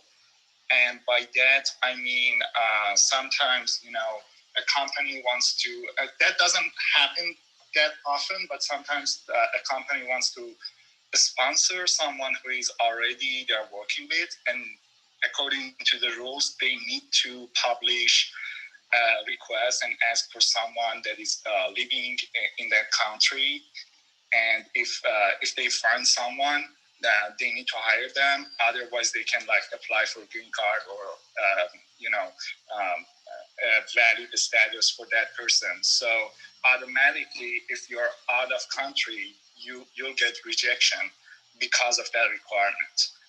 I think in many cases, it's really good that if you want to apply for a specific position in a company, find people who work for that company in LinkedIn or other social, media, or check their profiles. If you can DM them, ask them about that company, if there is any open positions or not, or you can just tell them, hey, I saw this posting. I just wanted to know what are the requirements, because a lot of times, we want to hire someone, we have some templates that we put out, hey, we need this or that, but a lot of candidates apply, and it's really hard to figure out, or weed out those candidates. So for a normal job posting, we may get 200 resumes. So for that reason, I don't go and read word by word everything in your resume. So it's really important that when I skim your resume, I figure out, hey, you are a good match. So that's another point that I wanted to, just share with you guys. Thank you. Thank you so much. Thank you all so much for those contributions. And I hope that has answered your question, Sangoin. So thank you all for joining and your question. I think Dan also has a question. Dan, can you please go ahead with your question? Sure. Thank you, guys. Hey, Vivek, hey, Nikita, and Chris. So some of you know I am trying to break into tech and software recruiting. And I was just wondering if there's any specificities I need to be aware of as far as the interviews go. I'm pivoting careers, so I'm going from kind of a different area, but I do have experience as a hiring manager in both software and tech space. So any advice that you could provide would be great. Thank you. My name's Dan. I'm done speaking.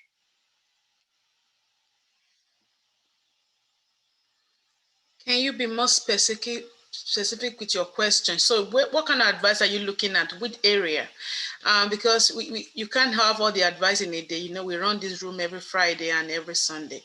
So there's a lot that we've discussed so far on different topics. But today we're discussing about technical interview questions on behavioral questions. So do you have a particular question? So what I'm basically asking is in light of, if I'm interviewing for tech, are there specific questions I should be aware of as far as a recruiter goes that hasn't been in the space before as a recruiter? If that's not narrow enough, I'd be more than happy to take it offline with Chris or Vivek or whoever. Dan, this is Vanessa. I have a global recruiting team that specializes in tech recruiting. And my advice would be around being prepared for interviews if you're wanting to break into tech.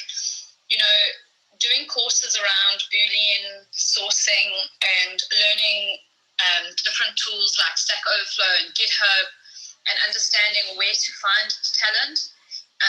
I think moving into a technical role where you're going to be interviewing and engaging with tech candidates, you need to know the languages. You need to understand the different types of tech.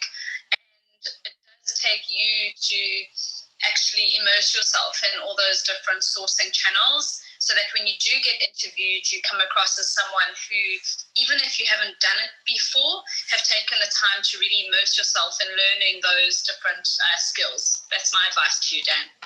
Absolutely. And by the way, thank you for connecting with me today. That's actually something I'm very much in the process of doing.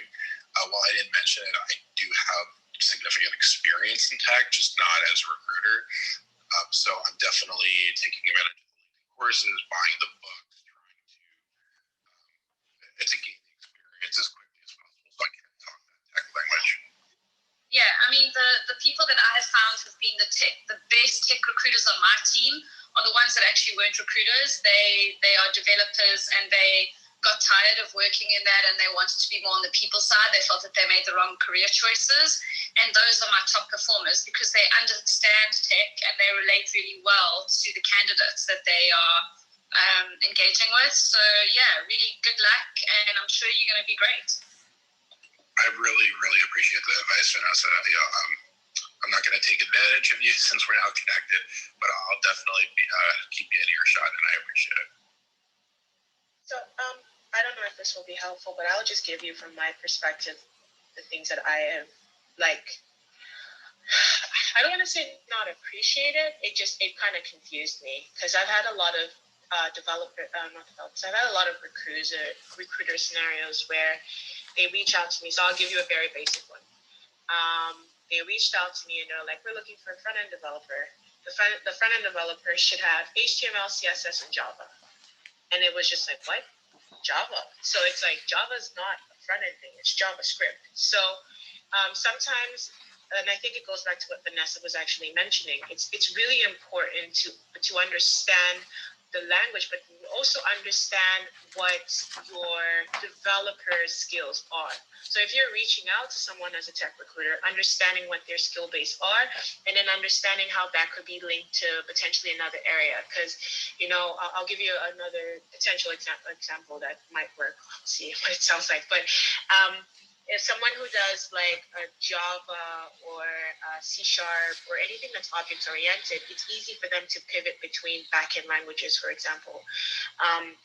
Now I know it could get really intense, but it's like these kind of like leveled out understandings of tech and how they relate to each other and how someone can pivot, and then having those ideas and perspectives and being able to add it to like, so this is the basics of what tech entails. This is the basics of the architectures and the system analysis design, all that other stuff. And then you're like, okay, so now I'm going to apply it to this person and see what this makes sense. So if it's this particular role I'm trying to get it to and this doesn't work, maybe I could do it like that, like or maybe I can give it to another one or a different area. And I think that's really important because a lot of times when I speak to developers, I'm in a very interesting spot in my career where I'm a mobile developer and I'm doing DevOps, but I don't want to do neither. I want to do productivity engineering and release engineering. So every single time I speak to tech developers, they're still trying to figure out, okay, so where do I put you? And it's like, I know in my particular case, it's a tough one because only very key companies like Google and like Square and Twitter have my role, but a small company would not, right?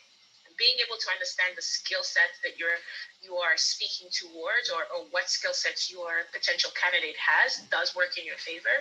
So I just kind of wanted to put it out there because, a lot of the times it would play in your favor when you understand your candidate and what skills they have, because you won't find yourself in the scenarios that I've kind of found myself in recently a lot, where it's either they are kind of mismatching technologies and not really kind of tailoring to my skills, or they're pretty much setting me the entire Wikipedia of all the architects of the universe. And it's like, so you want me to do all of this? Do you want me to be full stack? It's like, I can't do all of that. You listed like 50 and I can only do 5. So what are we doing here? So it helps to be a little bit narrow with what you're looking for, and being narrow meaning like, hey, I've gone through the skill sets. I understand where they are. I kind of understand where they're going.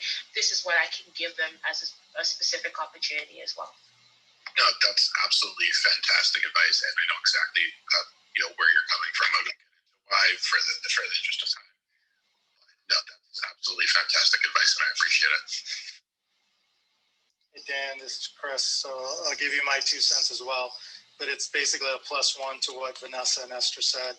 I'm on the business development side, and I'm in the same boat as you, right? I'm learning tech as I kind of go along. The nice thing about being on the business development side is, I'm working with clients to understand their need. But, you can't really take anything at face value because it really depends where the information is originating from. So you'll get a job description that, a hiring manager hasn't really looked at.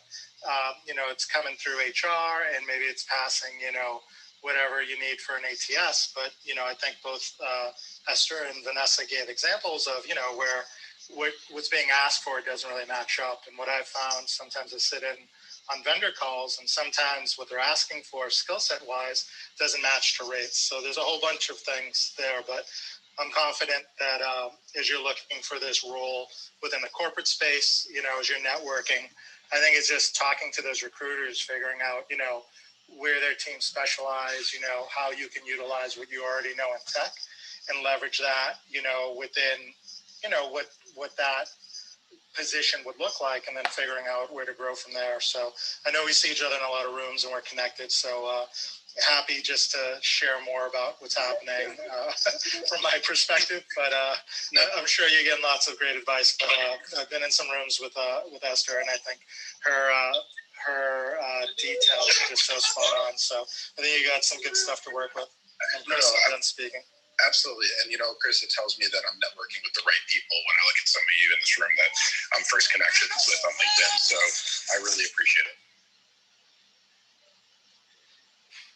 So thank you all for the contribution towards Dan's question. And Dan also, I will also add to the fact that networking is key, and I'm sure you are here. So continue to network and connect with people. There's a lot of great rooms also that will discuss all of this information, and actually where you can meet the recruiters directly. So try as much as possible to follow all these moderators and connect with them with your questions. Also, make sure that if you're applying for jobs, make sure you focus and know exactly what you're applying for. Not only on LinkedIn, on Indeed and Monsters, but also on the website of those companies, like any company, maybe AWS and Northrop, all these big corporations, CSC and all of that. Most of them don't use directly with Indeed. They have a website, Northrop. Go on their website, put your resume on there, and connect with the recruiter directly. So those are some of the tips that can help you in those areas, and make sure that your resume match with your LinkedIn profile. So those things also will be helpful to you. And so let's see if we have any other contribution. Ken is here. Welcome, Ken. And Robert is also here. Welcome, Robert. Any other contribution towards Dan? Dan is pretty much asking any kind of advice you can give him. Is trying to get into tech and they need all the advice you can get as we're trying to close the room. So please, Robert, Ken, any other contribution towards that?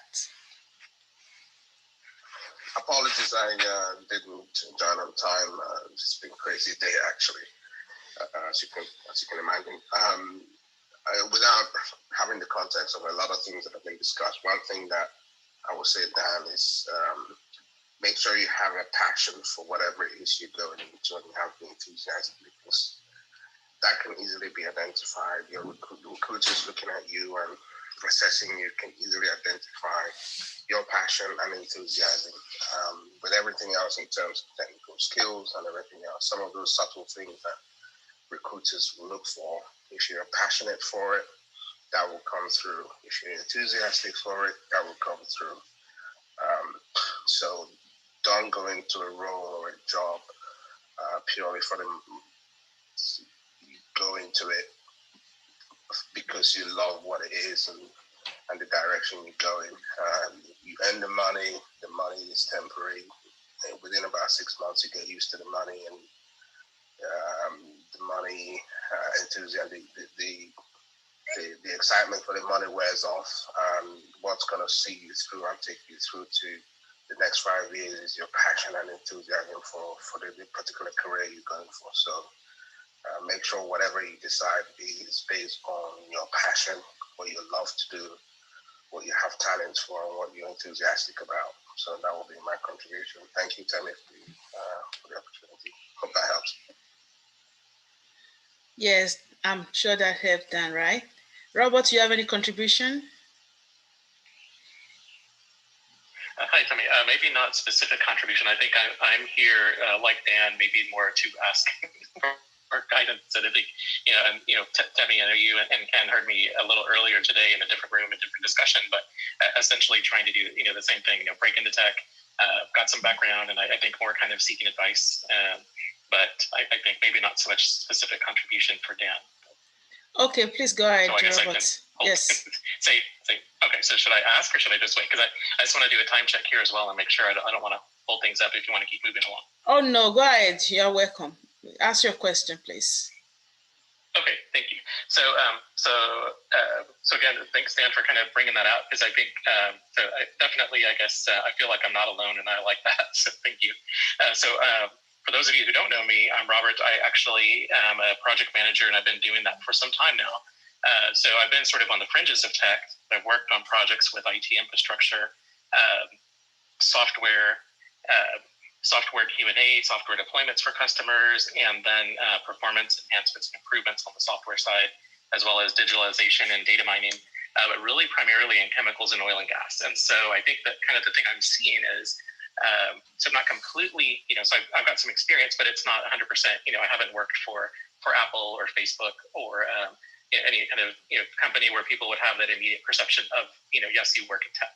So I guess maybe kind of like Dan was asking is, what are the kind of key skills or things that I should be focused on? And maybe if it's either terminology or learning language or understanding the trends and the new technologies that are emerging, to kind of help me at least, in an interview, if I'm asking and talking about it, so I'm showing proficiency to the point where people would be confident I could lead teams. So I'm not trying to code necessarily, but if I'm trying to work with developers, I would think I need to know quite a bit about what they do. So I guess my question is, what's kind of the appropriate level of proficiency for a person who would be managing project teams? Okay, any takers? Sure, I can help you.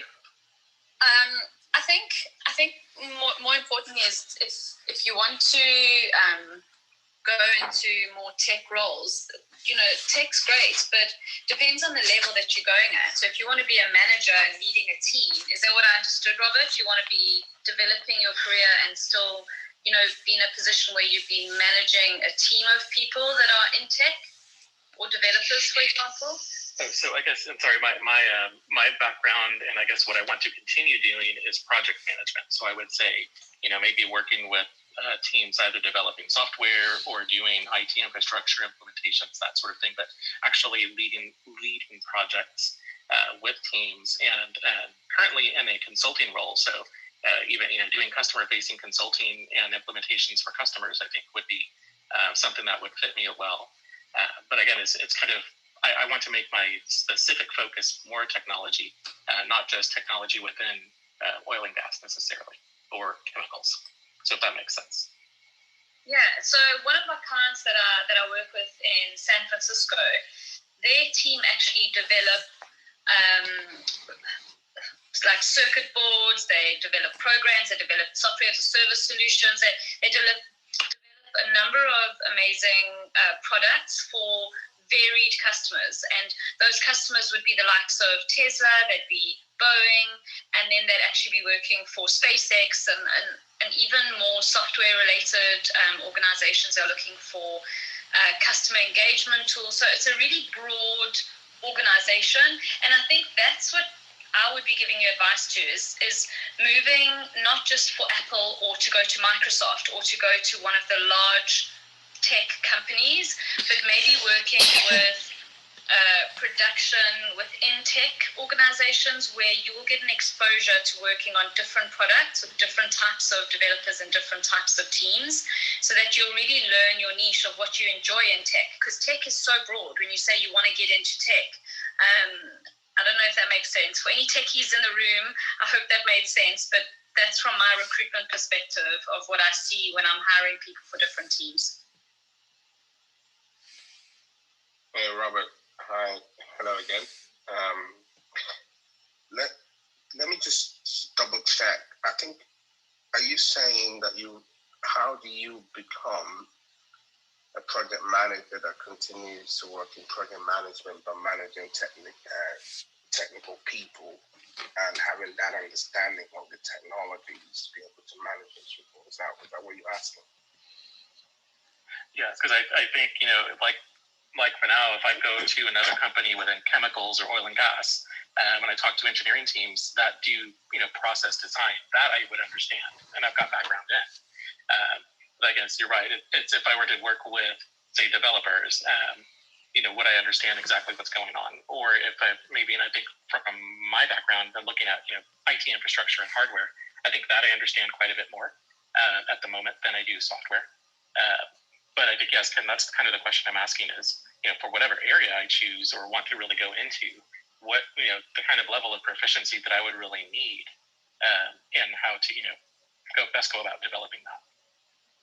Yeah, excellent. So I run, just using myself as an example, I run a lot of very high-tech projects and programs for companies around the world. I'm not a technical person. I'm not an enterprise architect. I'm not a coder. I'm not a programmer. I'm nowhere near any of that stuff. However, I do have an understanding of what it takes to put some code together.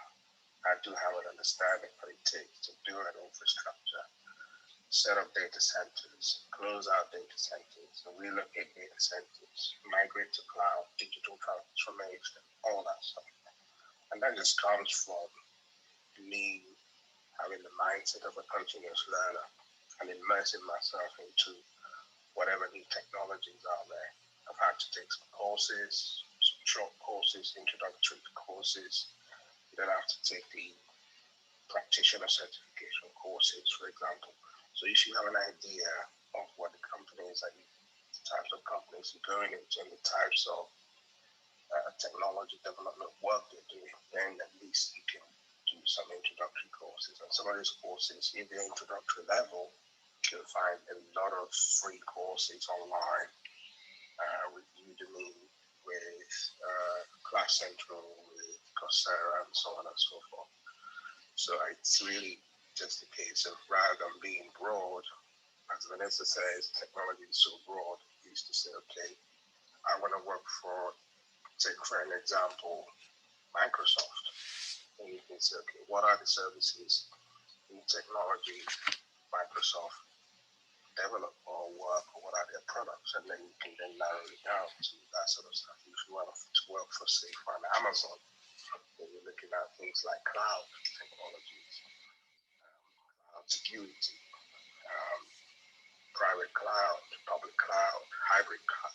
What are the differences? And what sort of business scenarios would you implement any one of those technologies? And then just learn the basics. You don't need to have a hands-on experience, but you need to be able to understand enough to have business level conversations with clients, and then have enough understanding to be able to manage your team, to be able to achieve the business outcomes that are required. That would probably be the way I would do it. But you start with identifying some of the companies you want to work for. If you narrow it down to about a list of about 3 types of companies with different sort of themes of technologies. If you want to work in cybersecurity, you want anything to do with security, then have some basics around cybersecurity. If you want to work in product manufacturing company or tech sales force or whatever, then you have to learn how CRM works and how cloud-based software as a service type solutions work, and so on and so forth. So that's the sort of thing I would recommend. I hope that helped. So I have, Vanessa, do you want to add something? I don't mind waiting. Yeah, so just something that Ken said that just sparked something in my mind was around data centers. So I know for a fact Microsoft are hiring a lot of data center project managers at the moment, and some of the top leaders within the data center group come from Mobile and from BP, and they've never worked in data centers in their life. They've worked 20 years in a totally different industry. And at the heart of project management, as you know, especially if you have Prince 2 or PMP, whatever your qualifications may be, you know, you've got such an amazing skill, and it's about how you engage with people, how you immerse yourself in learning that new industry and that environment, and helping, you know, manage their projects. So, you know, if you want to send me your resume, and I can try and get you a referral. If Microsoft is something, or data centers is something that you would want to get into, I'd be more than happy to help you. So yeah, don't hesitate to reach out, Robert. So I'm gonna give you maybe a different perspective. So my perspective is so I'm a software engineer by profession. I've worked alongside technical project managers. So one thing I was going to say is there are two kinds of project management. I think you might be familiar with them already. There are project managers, and there are technical project managers, right?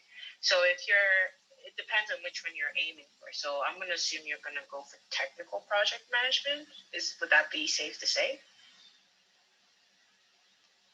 Well, I guess maybe if you could clarify, at least for me quickly, what the differences would be, that way I can answer. Sure. Okay, sure, definitely. So this is actually something I kind of learned throughout the years myself too.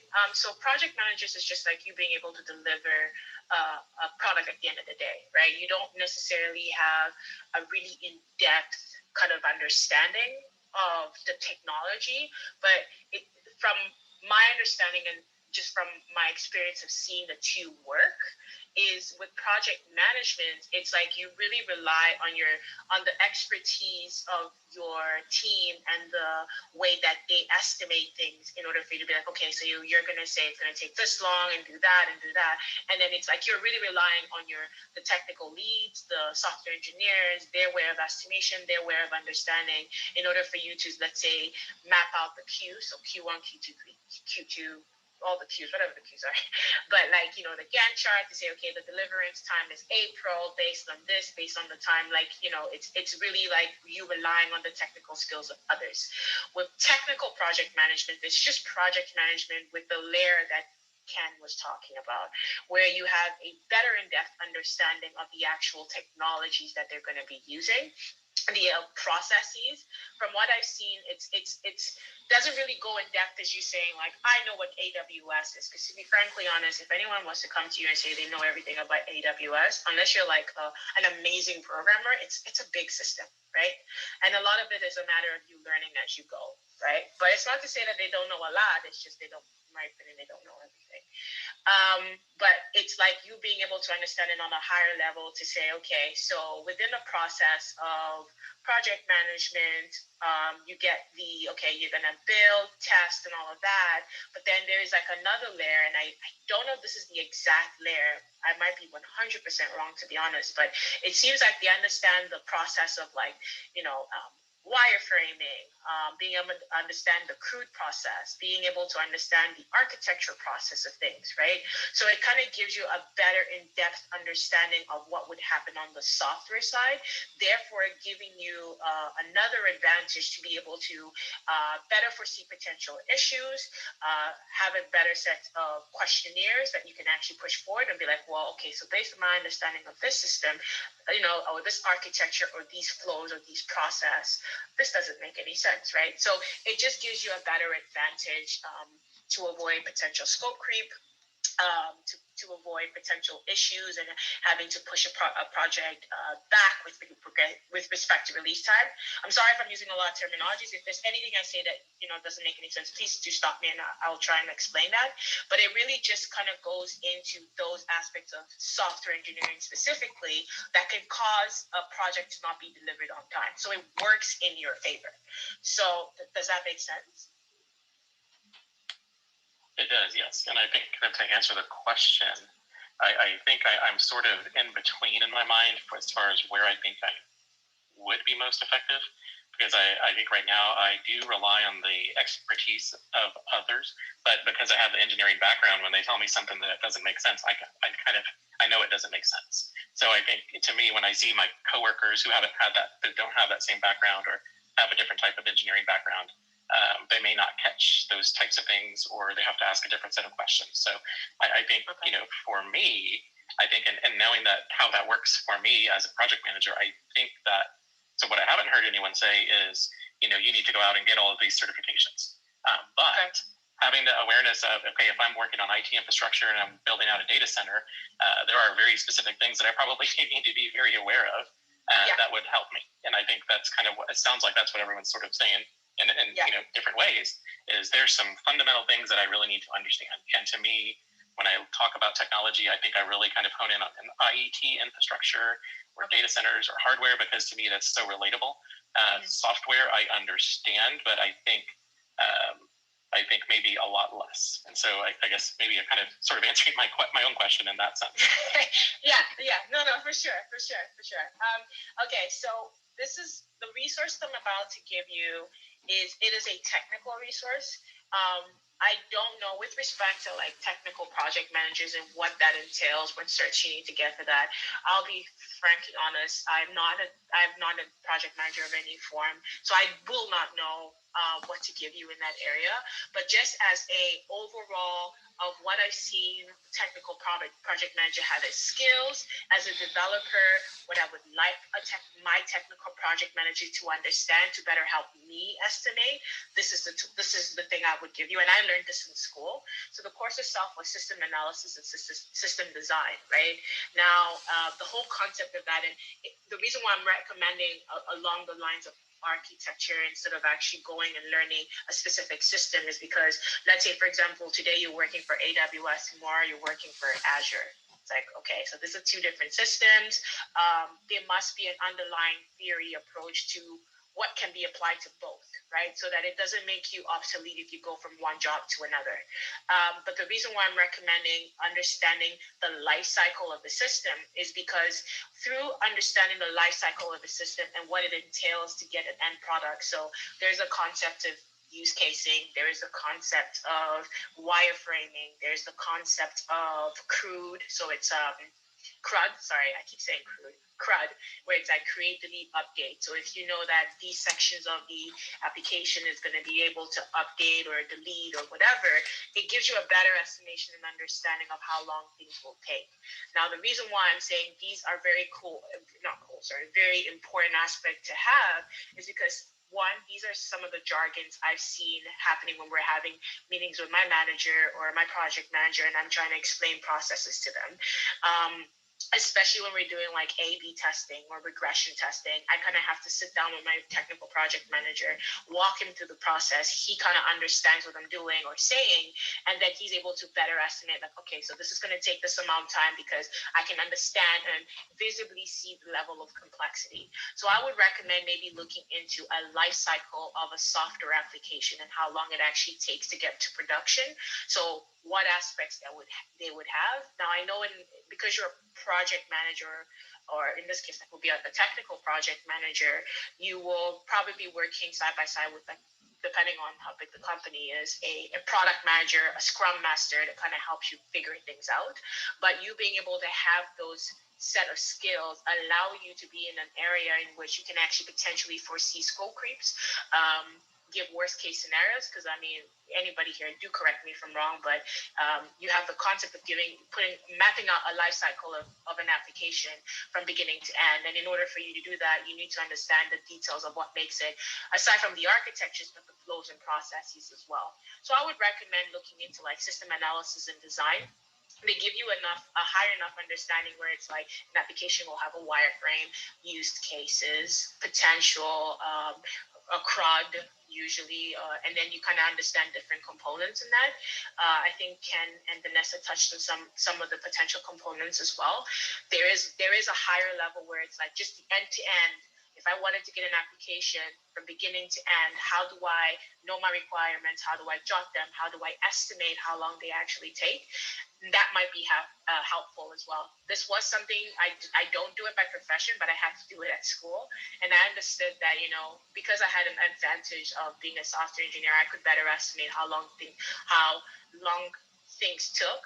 But it is an advantage to a technical or just a project manager to understand that, because you put yourself in a situation where somebody's underestimating something and then they come around and like, oh shoot, I underestimated it by a week. You find yourself, and I think you've already spoken to it, you found yourself being able to correct the error before it actually completely derails the project. So as a software engineer, I would give that as an advice, because I think it would only work to your benefits to be able to understand the full life cycle of an application.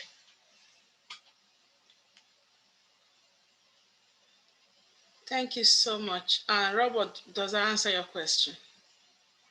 It does, yes, thank you. So it's a lot to think about, and I think I know, and Ken says he keeps telling us in other discussions, be a student of the profession. So I guess I have another profession to start learning about.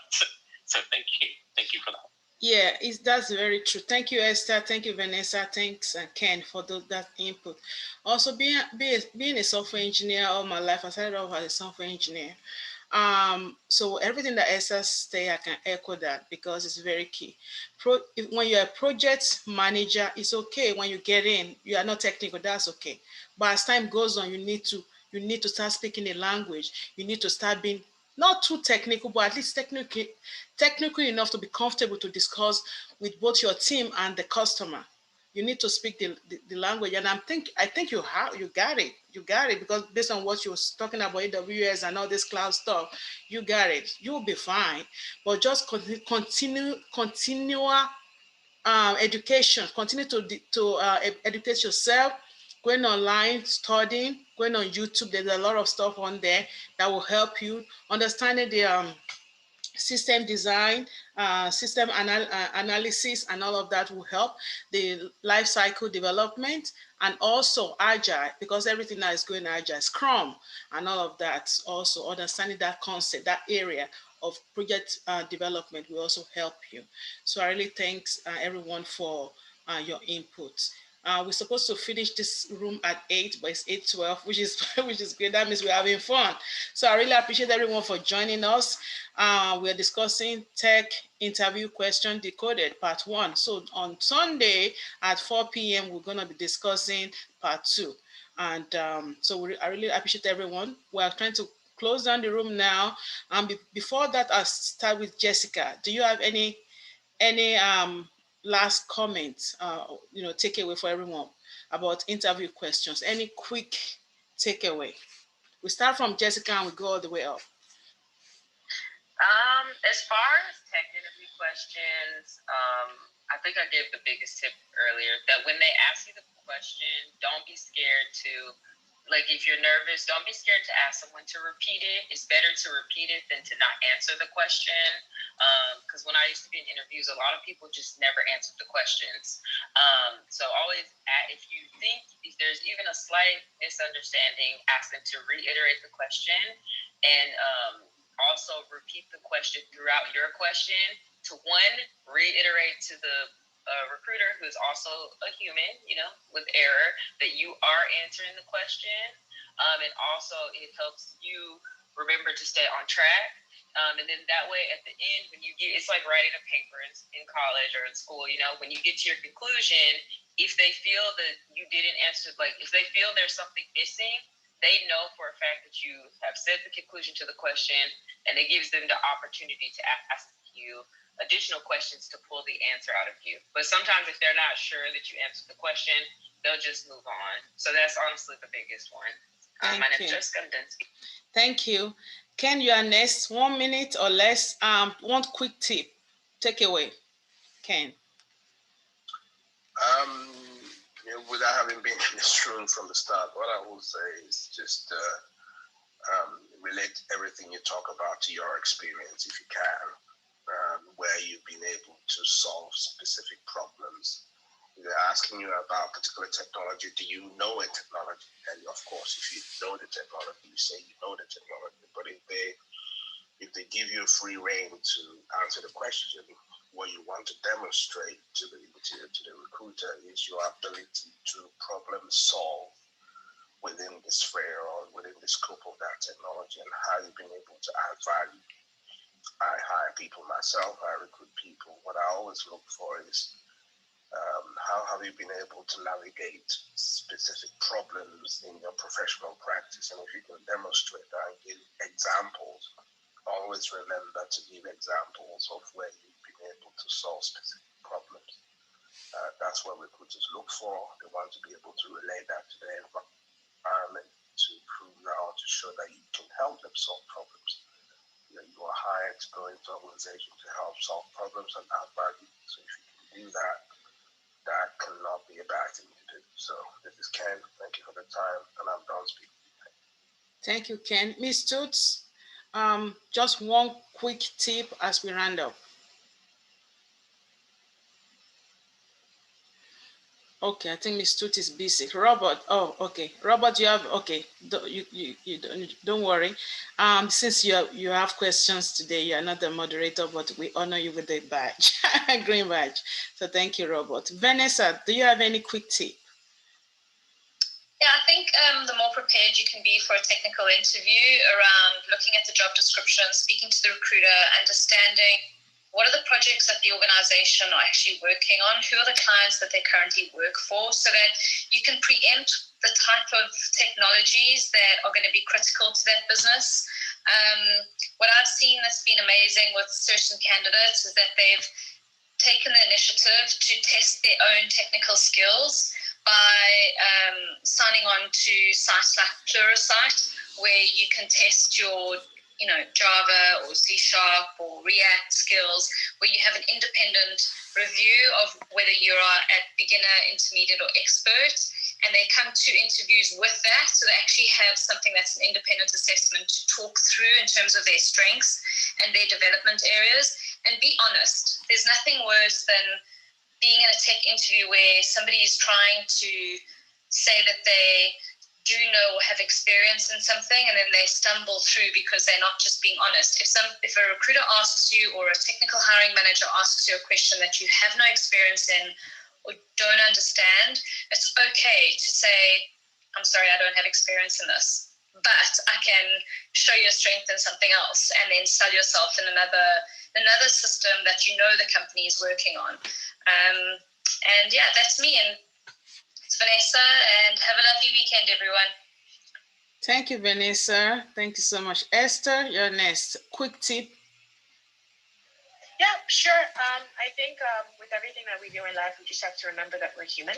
So, try and bring as much of an authentic self to yourself. I know it can be hard. Like, I get nerves, like, from here for freaking days, but I think it's really important in that understanding your skills and harnessing on that, understanding your personality. And just always remembering why you do something, because I feel like when your passion comes through in your interviews, it helps a lot, because you can always get someone with the best technical skills, but you can never ever buy or teach passion. So I would say just always try and bring a little bit of yourself to every interview, and yeah, just keep the passion, keep the love. Thank you, Esther. Mohsen, you're next. Quick tip, last words. Yeah, I think the quick tip that I have is that don't think the interview as a one way, like they want to interview you. Look and assess the person who is interviewing you. At the end of the day, you want to work with them, and it's good that you choose good people to work with. Thank you. Thank you, Mohsen. Ms. Toots, are you back? Last quick tip. Yeah, I'm back. So yeah, I just be hopeful, pray, fast. If you believe in that, always just do your research. If they ask you some technical questions, I think if you have done research about it, you can just, better than saying no, you can say you're familiar with it, and you can say you've done some research studies on like a certain tool or something, and so you believe that because you're familiar with it, you can use it. You can utilize the tool, I mean, it's better than saying no, right? And like we mentioned earlier, just, really pay attention to jobs that are really looking forward and promoting and pushing for awareness for inclusion and diversity, because those, are that could be your foot in, right? And always just try, if you are looking for roles in tech, and if you feel like you're still new, you're not too comfortable, always just look for like jobs that are looking for like smaller companies. And a lot of the smaller companies are not as intense as far as like interview process. Like, you may not have to do like 5 phases of interview and 7 phases of interview, and the smaller companies just want to get you in as fast as they can. And so you get like maybe 2 interviews and you're in, and you can use that for experience under your belt. So look for companies that are smaller, upcoming companies, and those are usually easier to get into. That's it. My name is Tutu, and I'm done speaking. Wow, wow, wow. Great, great room we got today. Thank you so much for joining us. Thank you so much. Today we have discussed Tech Interview Questions Decoded, Part 1. Next, on Sunday, we'll be doing Part 2. So 4 p.m., make sure, please, you follow the room and join us also at that time. So my tip will be... Yes, go ahead, Tutu. Go ahead, Miss Temi. Okay, so my tip will be, remember, whenever you are in this situation with interviews and you are asked behavioral questions, use the STAR method. STAR, S-T-A-R. Know the situation, understand the task, the action, and the result. So situation, what is the context of your story? Then task, what was your role in the situation? What did you do? Action, what did you, your role and action, what did you do? And result, what did your action lead to? Always remember that. And as we close, Tutu, you want to say something, because I'm trying to close down. I see that you don't have... Yeah, I wanted to add that I think the next room we're going to discuss, like, if anyone has any like interview questions that they remember, whether it's technical or non-technical, soft skill, hard skills, if you remember that, if you can just, write it down and we can discuss it, and maybe like give, other people pointers of what to, look forward to and how you answered those questions, and, Okay. maybe we can share thoughts. Yeah. Yeah, thank you. Thank you, Tutu. And if you have any questions or any topic that you want us to discuss, see this room as your room also.